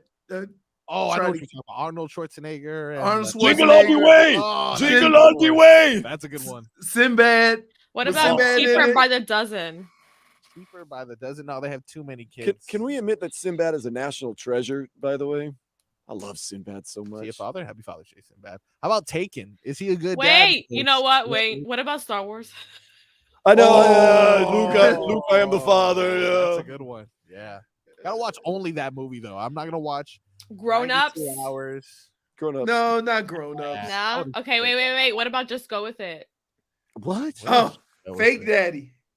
Fake Daddy. like he taught him how to swim. Oh, what's it? But that wasn't his daddy. Oh, So Big what? Daddy's a good one. Adam He was Sandler. there. Huh. Meet the Parents. No, I'm not giving Meet that a the other dad people. movie. I'm trying to think of other dad movies. Nah. Con Air is my Very number good one. one. So no to Taken. We're overtaken, right? We're not gonna do Taken. Taken? Yeah. I mean, that's a perfect dad. Yeah, He went. I mean, if it was a Hey. perfect match, she wouldn't have got kidnapped. If I had to be honest. Well, she lied She to him. was. Well, She that's lied to not him. his fault. You want to go follow you two in Europe?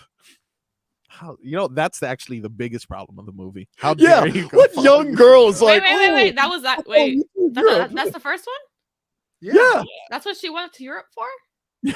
Follow you too. Her and a girlfriend want to go follow you too. What 20-year-old wants to go follow you too? Like, ooh, Yeah. I Bono, don't the edge, remember that being sexy. the reason why, but that's Mhm. no, don't do that. What about the actual movie Father's Day? Came out in 1997, and it stars Robin Williams and Billy Daddy Crystal. daycare. Oh, Daddy Daycares. That's a good one. What about? Oh, here's one. What Yeah. about the one where Father of the bride. when That's he good. has when Stepped Arnold on to it. Schwarzenegger has a baby, Oh, Junior. Junior. Arnold Schwarzenegger has. I mean, if you got Danny DeVito and Arnold Schwarzenegger in a movie, I'm watching. Like Twins, Jingle All the Way, The Junior. Yeah, Godfather? Danny DeVito impregnates Arnold Schwarzenegger. I'm not sure They have a what's kid. going on here. How? Who exactly? thinks this up? Like, you know what would be cool? Get Danny DeVito and Arnold Schwarzenegger back together. But instead of them being twins, we're now going to make one of them the mommy and one of them the daddy. But the twist is Danny DeVito's the dad. Mm. The Godfather. Do you Lion pay King. attention? Do you pay attention to Lion the show? King. Oh, Lion King is good. Lion King's probably one of the top Hey. ones. Well, actually, he was. I don't know if The he was. Shining. The Shining. The Shining, yeah, Jack Nicholson was unbelievably What the father in there, hell trying to is kill his going kids on? and everything. Although I do love Stanley Kubrick movies. I'm Remember I looking made at you him. watch Figgy, remember when I made you watch Eyes Wide Shut? Gross. Yes, I do. Maybe not my proudest. You know moment. what? I'm very randomly scared in a movie because I just don't watch them. I don't find them entertaining. But when I first started dating Mel, we went and saw a movie. She wanted to go see The Ring. Oh, And the, let me tell you something. Yes. Well, Yes. I remember when she started crawling through the TV and doing all that craziness. My wife said, I can't even hear. They screaming. Oh, that was me. I'm sorry. I That's so I had a That friend could have back, been a relationship ended right there because I say, ah! I had a friend back then that I convinced her to go to the movie theater with me to watch, I think, one of the Insidious movies. And I told her we were gonna go watch a comedy. So you lied to her. And the That's second okay. we were looking for our seats and it was just starting, Yeah. she just started screaming. And then in the middle of the movie theater, she says, I thought this was a comedy. Okay. And I told her to sit down. We're going to take a quick break. We're going to come back. I have one more quick question about Father's Day, and then we're going to get moving right here on the Tobin and Leroy Show on 560 WQAM.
Wanted to ask a quick question. Marcos, you're a new father. Figgy, you know Eduardo and I love Eduardo. He's a cool guy. It's not his name, Oh, that's dude. not his name? Okay, cool. Tell Eduardo I said hi nonetheless. So I really want to ask a quick question. I obviously don't have a father, and I'm obviously not a father. Going out to eat, Figgy, would Eduardo prefer going to Texas de Brazil or Hooters? What do you think? Because Texas de Brazil is a lot of food, a lot of meat, a lot of choices. Yeah. But then Hooters, you got a lot of meat, a lot of food, a lot of choices. Huh. I don't. It just depends. I feel like maybe it depends if we're closer to the water and he's hungry. Okay. Because I feel like if it was a boat day, he would definitely choose Hooters. Yeah, it's a little more casual. If we were home or whatever, it would be Texas to Brazil. Okay. Marcos, you're a new father. We're going out Sunday. For sure. You have a choice, Texas de Brazil or Hooters. You heard it here first. Texas de Brazil is overrated. Oh, thank you. Boom. I feel like I've been there once. Yeah, just like a lot of people It's too coming much around. food. A lot of meat. I get it, dude. A lot of meat. Just like, all right, dude. I've had it. Let me get some mac and cheese in here, please. Can I get a side of some sort? I don't need just like to eat like a child. I just want to give me something like mashed potatoes. Just like I don't need to go to a butcher shop for Father's Day. It's not gonna make me any more manly because I have 33 steaks instead of some nice sides with my food. I want some rice and beans too. Okay, there we go. Texas de Brazil overrated. Take me to Hooters. Hooters, Hialeah. Hialeah for sure. And worst comes to worst, we'll go to Cheetah and Hollandale. You know what? Now I want to go to the Hooters in Hialeah. I love it. Oh God, tell me when I you pass want by to it go. all the time, and it looks nice because it's pretty new. Yeah. It is very nice, very nice. But Figgy, I have to ask you about something else, but we're gonna get to that next. Plus, Michael Jordan making some moves here on 560 WQAM.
We're here on the Tobin and Leroy Show, 560 WQAM. I am Dan Day filling in for Tobin, taking some personal time. Leroy Hoard with me. Also got Marcos and J Fig. I don't know if you heard earlier, J Fig. I have an extra ticket to Indie Rock Dance Night at Gramps tonight. Leroy's a Hoard maybe. Hard maybe right there. He might be coming with me. Oh, I can confirm. I don't know. No. We're still trying to figure it out. Marcos has to work tonight, so Figgy, Yeah. if I have an extra ticket, you want to roll out? I know you like some indie rock and you like dance parties. More importantly, Gramps Pizza. Pizza. You know, I don't remember what I ate there last time I went.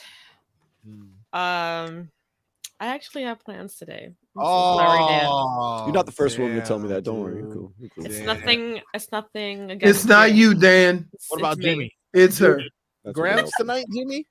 You want to go to Gramps? Indie dance party. Okay, Okay. Hey, This- Jimmy looked like he got 3 grandkids. he is a Gramps. Looking good, Jimmy. Hey, Michael Jordan. Oh, Some people consider the greatest player of all time. Maybe not the greatest owner of all time, but he's looking to sell. He's looking to sell those Charlotte Hornets. Marcos, got a lot going on with that old Michael Jordan. yes, my sources, which is Source. ESPN and Woj, who's had a busy morning.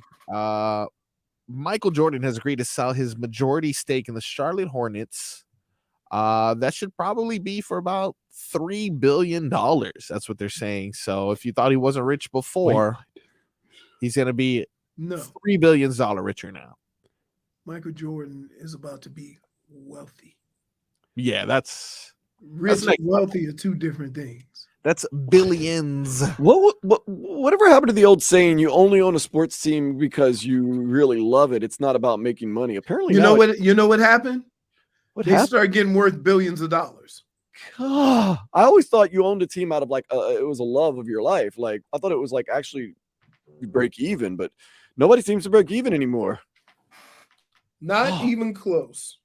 I know NFL owners just goodness gracious, they just hand out cash at the end of the year to each other, don't they? Like there's like excess money, like what do you call it? Petty cash at the end of the year. They just hand each other an extra $1 million. Their petty cash is like 700 million. Just look at this. Jordan paid $275 million for a majority stake in the franchise in 2010, and just a short 13 years later, he's making quadruple. What's after quadruple? Does anyone know number 5? He's Quinn- making 10 times his investment. Okay, and by the way, do you know Damn what NBA team has the longest playoff drought? Charlotte. Yes. Charlotte. No. Damn it. Yes, Sacramento ended that 16-year drought. Oh, you know what? I was going to say the Kings, but that's right. It's Like- not even a storied franchise. He's going to make all that money? Here's the problem. I wonder What's why- the problem? LaMelo Ball. That's why he's making that How money. can Is that you really? be considered the Man, they got- greatest ball player ever? And you can have your arguments, but just go ahead Right. and put it out there. Most would consider you a game changer. You're in the I mean, conversation. if you ever saw, have you seen that Michael movie with the shoes? No, I got to see that. Like Air or whatever. That looks Air, great. Yeah, it's pretty amazing that one of the things that turned all this around, and another contribution that Michael had to sports. Before Michael Jordan, nobody got a piece of their sales. Oh, Michael Jordan got 10% of his sales, and they said, what's the most this shoe could do? 4 million? It ended up doing 4 billion in the first year. So, being a rookie in the NBA, his cut was 400 million. So, think about that. And I might be getting the days wrong. It might be what he's getting now versus what he got the first couple of years. But I know that Jordans have never not sold from day one. I mean, they're still selling the guy hadn't played in 100 years. Right. If I Google And it, he's got his own brand now in Jumpman and Jordan brand. the cheapest Jordan, I just Googled Jordan size 10 right now. The cheapest Jordans you're going to find right now are $125. And honestly, that's a steal. Pick it up if you have an opportunity to, because everything else here is like $200, $180. And let's not mention, he's signed some golfers. So golfers are wearing nothing but Jordans, and they wearing the Jordans you can't get. Like the golf shoes, all different. Keegan Bradley, Harold Varner III. There's a couple of guys out there wearing Jordans. I love them. Hey, Republicans buy shoes too. You can buy Jordans on Amazon. Did you guys know that? I mean, I thought you could buy anything on Amazon. I didn't know you could buy Jordans. I've gotten some things on Amazon. You can buy anything. I bought some things. But I tell you what. There's certain things you buy. Certain things you buy is going the route of eBay. Being that if you go, you could go on Jordan and buy some Jordans and just say $400. Right? Like, come on. You doing an eBay. Jordan, getting it done. Let's get some headlines done. Yikes. Headlines are brought to you by the new Palmetto Ford Truck Super Center. Why buy your truck at a car store? Palmetto Ford.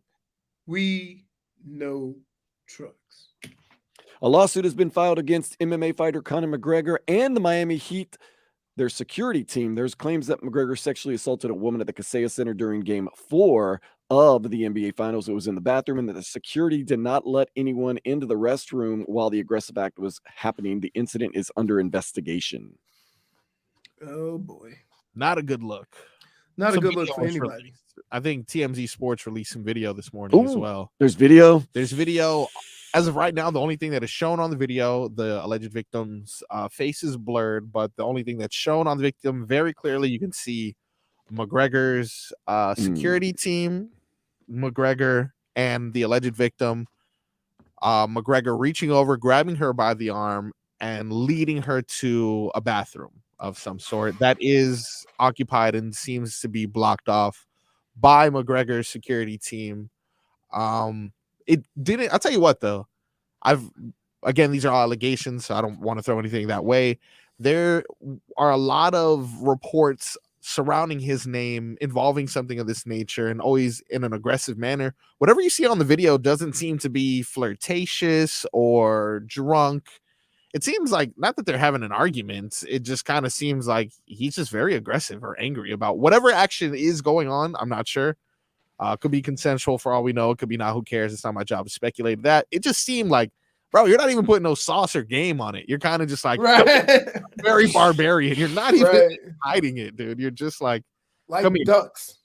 Yeah, exactly. Sometimes I see these ducks and I'm like, they don't even know for it. They just go and just jump on the little lady duck, stab at it. They ain't even like, dude, little quack quack, something. Come on. Yes, I hope you take care.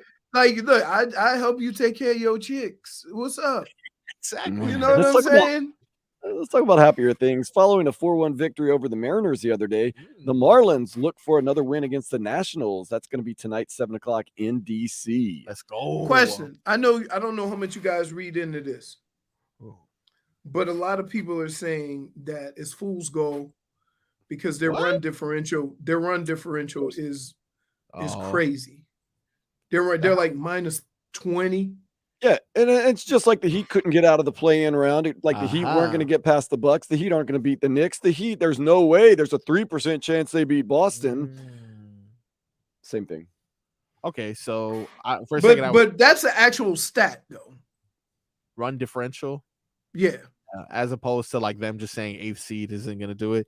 Yeah, okay, that does make me nervous because sometimes you see teams, and you see this in the NFL a lot because the season's a lot shorter. By week 4, you see that 4-0 team, and like this is where you and then you see that 0-4 team, and then by the end of the season, one of those guys is 4 and 13, right? 13 yeah. and 4.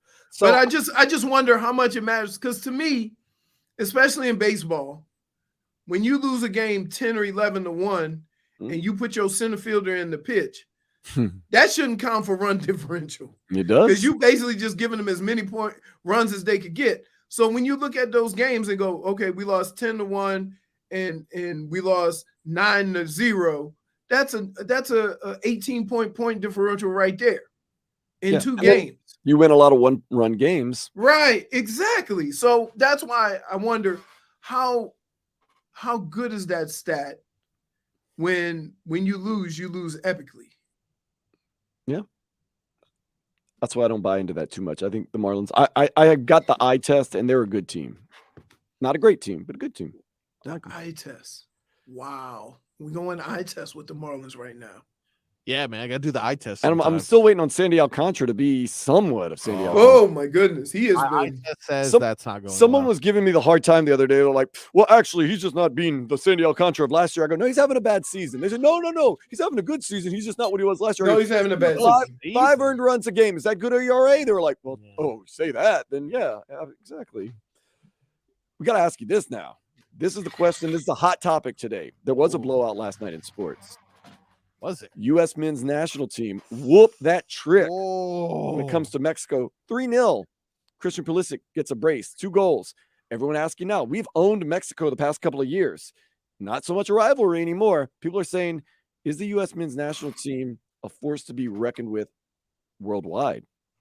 Nope. Not until they beat some of the Almost said it again. Hold Cones. Hold on. This is how this works. say that. This is how this works in any sport. Be the man. You can't get credibility or recognition until you beat one of the powerhouses. We got So you beating up on Mexico and Iran. all in Canada, Eat them up. right? Well, actually, we didn't beat Canada. Oh, okay. Then you're proving my point even more. We beat Iran. Yeah, 1-0. remember that? Tied England. Yep. We lost. England, okay, you're getting there. Okay. Go. Give me some other part. How Uh, about Argentina?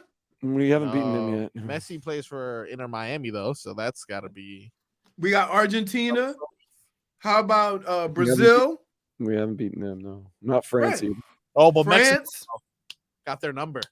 But you We beat understand what I'm- Guatemala, Honduras. Oh Yeah. yeah. Take that. You beat We all own the countries. Central You beat America. all the countries that are the same size as Florida. We own Central America. But our women. Did you say Honduras? Yeah, we beat Yeah. Honduras. Yeah, we did. Guatemala too. not sure. Honduras. They don't have fields for practice. Don't do that. No, Oh. She I'm does doing it all that. the time. I'm doing that. She got, and Come then she goes, on. and then she'll say over there. Oh. Honduras. You say worse things too, Leroy. I don't listen. Words. I don't claim to be a spokesman for the English language. I'm Anonymity. not claiming that, right? Anonymity. But you, Jennifer, has to stand up. You're not pronouncing that correctly. I have to represent Honduras. Okay, my people. okay. Well, good job. That means you got to get it. Look, You gotta see, I'm get the already heat. getting recognition. Oh, look at that. Who is it? Heat Cult? Get out of here. No, Sick of this guy. it's V21. Oh, Oh, I thought it was Manny. perfect. Is it? He's asking for me to get a raise, guys. You know what? Oh. I actually think it's time for break.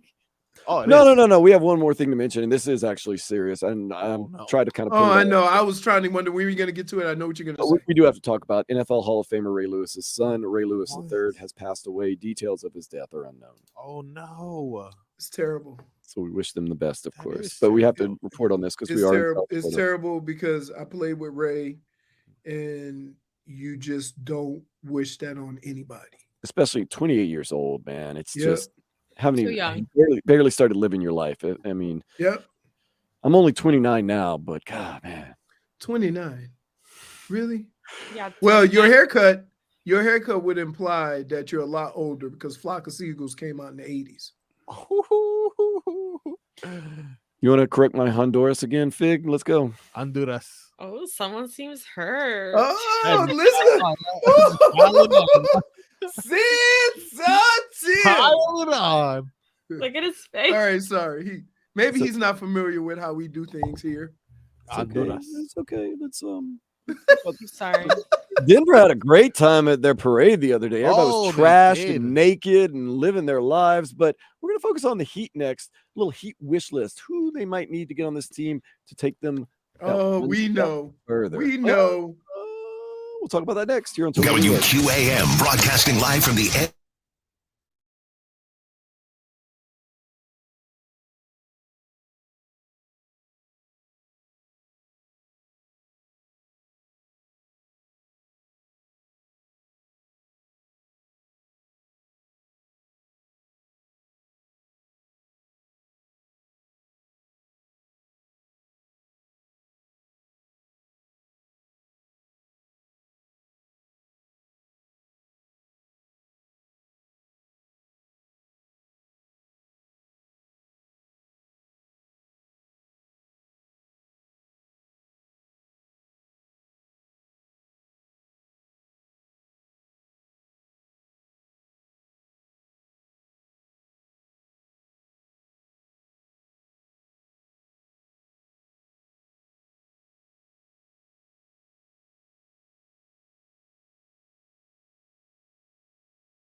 Tobin and Leroy show on 560 WQAM. Our Miami Heat. Good showing in the playoffs until they got to the finals, and kind of got tough. Let's look back on how many points they scored in the NBA Finals game by game. Game 1, they lost 104-93, 93 points. Game 2, they won. They scored 111 points, 108 by the Nuggets. The barn burner. That was the best game. Game 3, 94 points, lost 109-94. Game 4, 108-95, once again 95. Yikes. And then in Game 5, only 89 points. They lost 94-89, taking it back to the 1990s of the NBA. 89 points. The offense was, to say the least, anemic. Leroy, what is a way maybe the Heat could improve their anemic offense next season? Add a bona fide scorer. And we all know who those guys are. Is Bradley Beal really the answer? Those dudes that you know, like, gonna get you buckets. Jimmy can score, but he's not a scorer. Right. Tyler Hero is not in his prime yet. And I don't know why people think he's going to all of a sudden be elite. He's not there yet. It takes, usually you look at all the stars, 26, 27 years old before they get in their prime. So you need a guy who can be that guy on every night. I'm talking about, let's see, guys like Donovan Mitchell. I'm going to say Bradley Beal, but he's not. And we're talking about Dame Dollar. We're talking about, when you look at Donovan Mitchell, I'm talking about bona fide scorers. Everybody who has competed for a championship has had that guy. The Heat have won without really having that bona fide score. Jimmy can average 25, but you know what I mean. So some people are thinking outside the box and saying, Tyler Hero, how much do we really need him? We had a good run without him. Bam Adebayo is good, but how about if you couple Bam and Tyler in Philadelphia for Joel Embiid? Ooh. No, because it makes it even worse. What? Here's why. MVP. How does adding the MVP? No, hold on. Because Joel can only be Joel if you have shooting around him. Same with Shaq. We can find shooters. Duncan Robinson. Yes. Okay, we thought we had shooters this year. Yeah, we did not. Yeah, okay. Well, those guys didn't have a Joel Embiid to loosen up the D. Yeah, exactly. Because Jimmy Joel Butler, he can shoot threes. But again, and he plays well. You can have Joel Embiid. Give me Dame Dollar. And how much different would this team be? You see what I'm saying? Now, if we were in the 90s, I would say Joel Embiid. Because he's a big man. Right. But if you look at the league, no way. Like, Jokic is great. MVP. But what is Jokic without Jamal Murray? Whew. Still pretty. We saw that last year. We saw that last year and in the bubble, didn't we? Yeah, obviously Jamal Murray allows him to take that next step, but I mean, but Jamal Murray's a bona fide scorer. Still MVP of the league, though. Yeah. Okay. Twice. Okay. But have you made yourself better by adding Joel Embiid? No. Honestly, what took him over the edge was Bruce Brown and Christian Brown. That was really what sent him over the edge. And Aaron Gordon, who wants to have the best series he's ever had in his life. Also drinking Modelo somewhere, probably. He was trash. Have you guys seen any of the clips from the parade? Leroy, have you seen any of the clips? No, I haven't. They're all trash. They are wilding out there. I'm not gonna. I heard they played Pepas as well, which hurt my heart. Oh, that hurts. That hurts. Don't like that. Not That hurts. A fan of that. But you know what? You don't want them playing Pepas at their parade. Don't let them have that parade. That's correct. Leroy, you know. That's it. But why can't people just celebrate without having to take a dig at the team that they beat? I thought we respected. Wait. Now I realize. Wait. You mean like wait. You mean like the 3%ers did when they got through Boston? Yeah, well, I mean, Boston sucks. They're obnoxious. Boston so I'll tell you, these guys in Denver, guys had no shirt on. Michael Malone was even drunk. Like the coach was drunk. Mike even. Malone had a chain on him that looked like it was at least $20,000, and the things that he was saying, I think that boy was enjoying all the benefits of Denver. If you know what I'm talking about. Put that in your pipe and smoke it, Mike Malone. Aaron Gordon said, "Man, I don't know." They asked him a question. He didn't even. He goes, "I don't know, man. These Modelo's are hitting hard." Yeah, they asked if the championship had hit him. His response was, "The Modelo's have hit me," and I kind of like that. I'm not gonna lie. I think we have that in the. No, it's in there. Here. I put it in. Is it hitting you that you're an NBA champion yet, or you still need time? You want to know what's hitting me is those Modelo's. Pretty good. How much Modelo's do you need for that? Right. Because guess what? And is it the dark one or the regular light one? I don't Questions. drink beer, so I wouldn't know. Did you guys hear what Jokic said about how earlier he didn't want to be at the parade? Did you hear he had a change of heart, Leroy? No. You know that I told that I don't want to stay on parade, but I want to stay on parade. This is the best. Yeah, this is amazing. So much for not wanting to want to get back to his horses, huh? Do you think the Heat, if they would have won, they would have been as trash? Like Jimmy Butler would have been out there with Michael. Yes. Are you kidding me? In Miami? This is Miami. Yeah, he would have cursed a lot too. Jimmy likes. Apparently, Jimmy. It would have been a whole bunch of dehydrated. Hey, there would have been a whole bunch of dehydrated basketball players. And we all know Spo likes to drink because he said it in post games. Like he's like, "I'm going home to have some drinks tonight, celebrate." I'll tell you what, though, maybe I'm still like a sore loser because I'm watching that parade happen. I just feel like Miami would have more class, man. Miami would have more class, dude. We know what we're doing a little better. By the way, we've been here before. Listen, if Miami won the championship, yeah. Hold on, we would have had more class. Have you met Brendan Tobin? That's what we're known for. Have you met Brendan Tobin? The guy had to burn his hat in Monaco. That's true. That didn't work, by the way. That was class. And he got sick from that. If I'm not mistaken, he inhaled fumes. What would Tobin do if we won? What would he do at the parade? Would he be like shirtless and just like wilding out? First of all, he'd be on a boat on land. He'd be hugging Bam. Oh, he would doing shots or something. They would not allow him that close because they Dude, know how much. No. Hey, the players would let Tobin get close. That's true. Jimmy Butler would see his crystal blue eyes and invite yeah, that's true. Now me, they'd make me walk behind the they'd actually make you pull the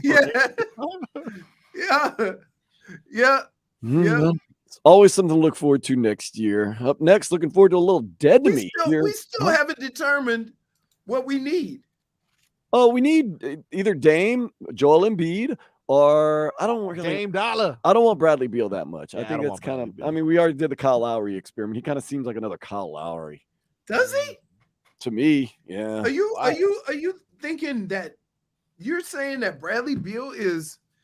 Didn't he lead the league in scoring twice? Not last year, but maybe the year before. Yeah, I don't know. That's not. I mean, there was points where you're Kyle Lowry talking about a guy who led the league in scoring. He's not a bum. I didn't say he was a bum. I just feel as though he'll kind of like let us down like Kyle Lowry. We were expecting 20 points a game, 20-something points a game, and he'll come in and be Kyle like, Lowry's 37, dude. He's 30. I mean, Bradley Beal's not a kid. He's 30. Not a kid. He's the youngest of all the options.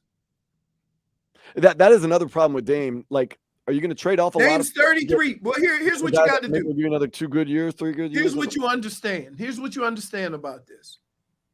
You are on one person's timeline. Jimmy Butler's. He's only got like 2 or 3 years, right? So if you bring in Dame Dollar and you say Dame Dollar got 2 or 3 years, you're good. Yeah. I mean, you're also on Pat Riley's time, which is continually ticking. He wants to win now. He needs to win now. So, yeah. No 10-year plan right there. Joel Embiid. You add Joel Embiid to this roster, it doesn't win now. Dame Dollar does? Yes. Bradley Beal does, in your opinion? Yes. It gets you closer. Because here's the other thing. I'm looking forward to Jovic and Big Yurt because they automatically bring size. And Big Yurt plays a lot like Joker in that he can facilitate, he can shoot, and he can create on his own. I don't know why that couldn't help this team this year. I was all for it. But Yurtsevin was hurt all year, and Jovic apparently is just too young. I don't know. We just got to get a score. You're right, Leroy. We do need a score. Who that score will be, or if we'll get it, that will to be determined is the best way to look at it. We'll find out by the drafts. If Portland decides to use that number 3 pick, Dame is out of there. Absolutely. If they try to trade it to win now, Dame is staying. So that'll give us a better idea of what the field is looking like. Can't wait. Should be exciting. Up next, going to close things out with some Dead to Me here on Tobin and Leroy, 560 WQAM.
You're dead to me.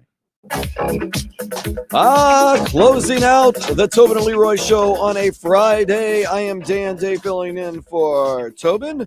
Leroy Hoard with us, J Fig, Marcos. Time to do a little dead to me where we go around and let you know what's dead to us.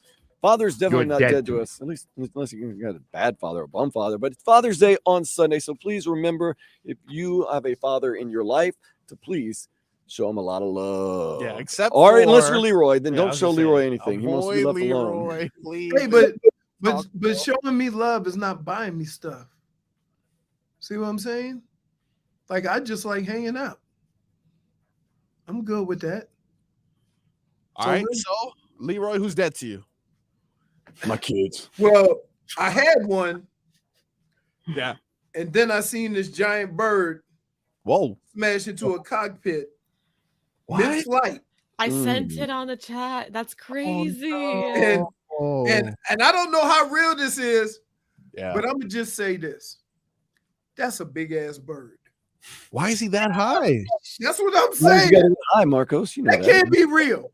And then the pilot had blood all over the face. Oh no! I gotta see this video. Was this like a bush plane or what? What type of plane? I'll was send it that? to you, Dan.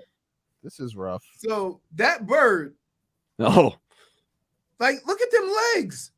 Oh no! You know what kind of turkey leg that would make? Oh my god! No, this is a pterodactyl. Oh, It's a huge bird. I'm sending it to you, Dan. Guys, this is gross. I'm not gonna lie to you. This is oh my god. Those are like that. Hey, look, gross. That bird's a little thick. Oh, that bird is dead, right? Obviously. I'll say, bro. He got time to video. Yeah, I think he's keeping dead bird footage on. Also, is he in the air or did he land already? He's in the air. He hasn't landed yet. That was in the air. Wow. And he landed the plane in between those legs. Look. That is gross. Yeah, so that Oh, bird. yeah, so that bird is dead to everyone, not only you. You're dead. Look at that. Come on, man. He's deceased, indeed. Look at that. Wait. Is the bird dead? Yes. Leroy, what do you think, dude? You look at that video. Where'd the blood come from? I mean, Just a little cut. You see, he's dead. because Leroy plays with a couple broken ribs. He thinks everyone can walk things off. It's not gonna happen, dude. It's just like Ramsey's mom just went away. Put some red dirt on it, birdie. Some dirt on that thing. Whew. That's rough. That's J Fig, disgusting.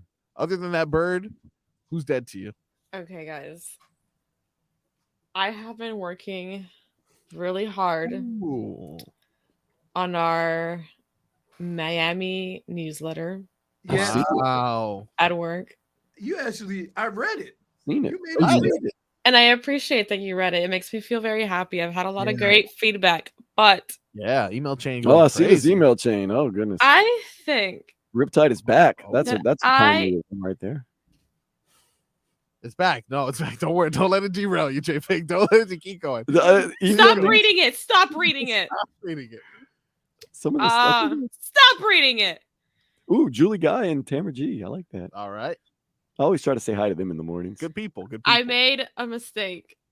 Okay. Therefore, I think I am dead to myself. You're dead Oh, to yourself. no. What? You're dead. The one thing that I wanted to do on this newsletter and make Leroy's it birthday. funny was Leroy's birthday. Oh, no. And you And forgot it? by one number, I messed She it got up. the date wrong. Wait. My God. I Wait, pressed the wrong number and I overlooked it. you got two sales. -1. You got two salespeople I don't even know that work here. Yeah. Don't look at mean, them. You're dead. I know Mary Andrea and I know Camilla, but I don't know a Why Manuela are you and a reading Mike. this right now? We're They in the just middle got of a here. But segment. you get our Oh, it's a good dude's newsletter. birthday wrong? That is messed up. She did it I on purpose. messed up, guys. Okay, that's a mistake. You have That's- no idea how much that has beat me up. Damn, Pregnant dude. Kimberly Perry, whoever that is, reveals name of her baby boy on the way, shares hopes of whimsical son, and I'm Leroy's gonna birthday fight is you wrong. if you continue reading it. Hey, Leroy's you know my favorite was J Fig.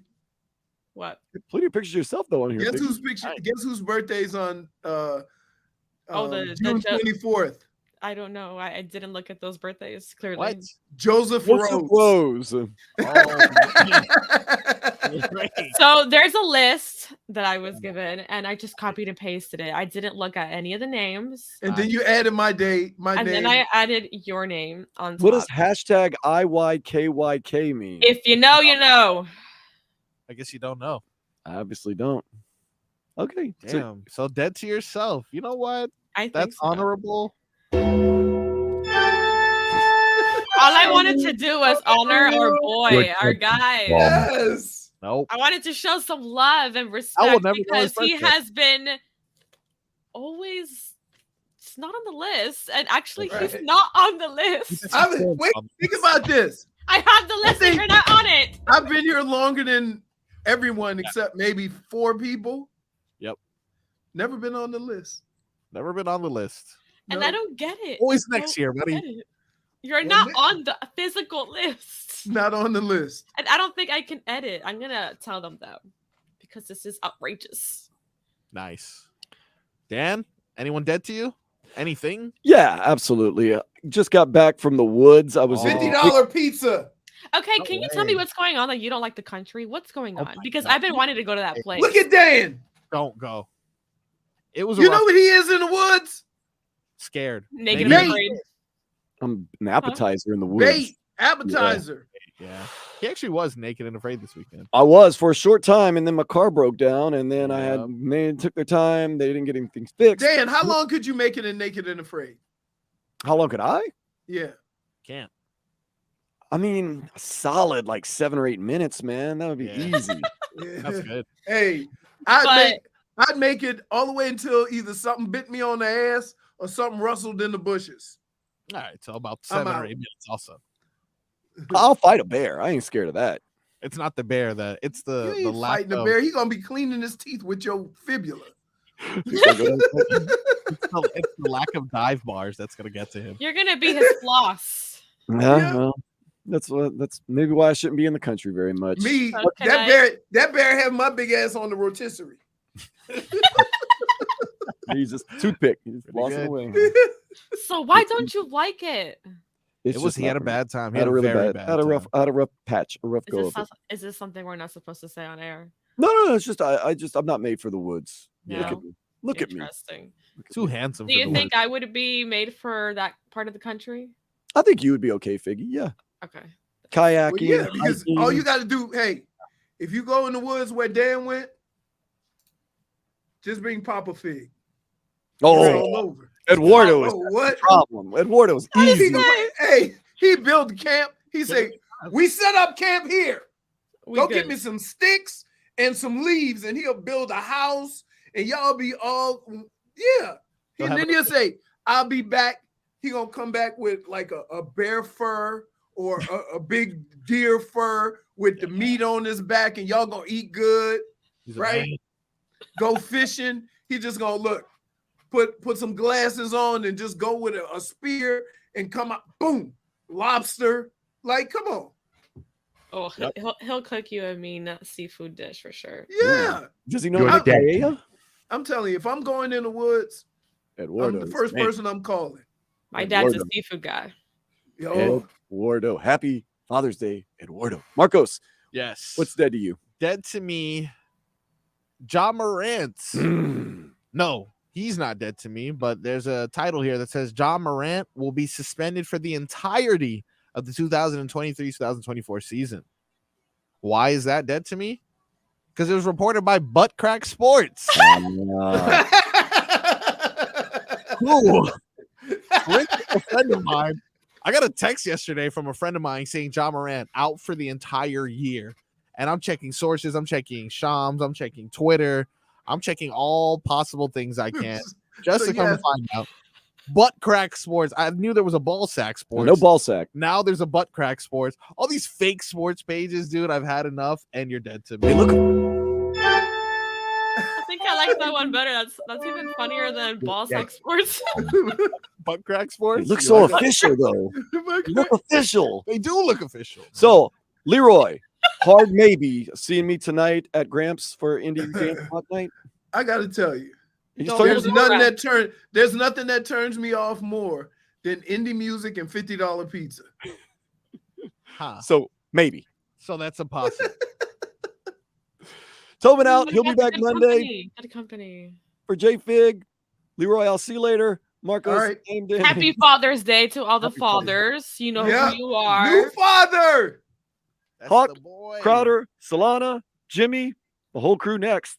This is 560 WQAM. Read the newsletter. I'll see y'all when I see y'all. Listen to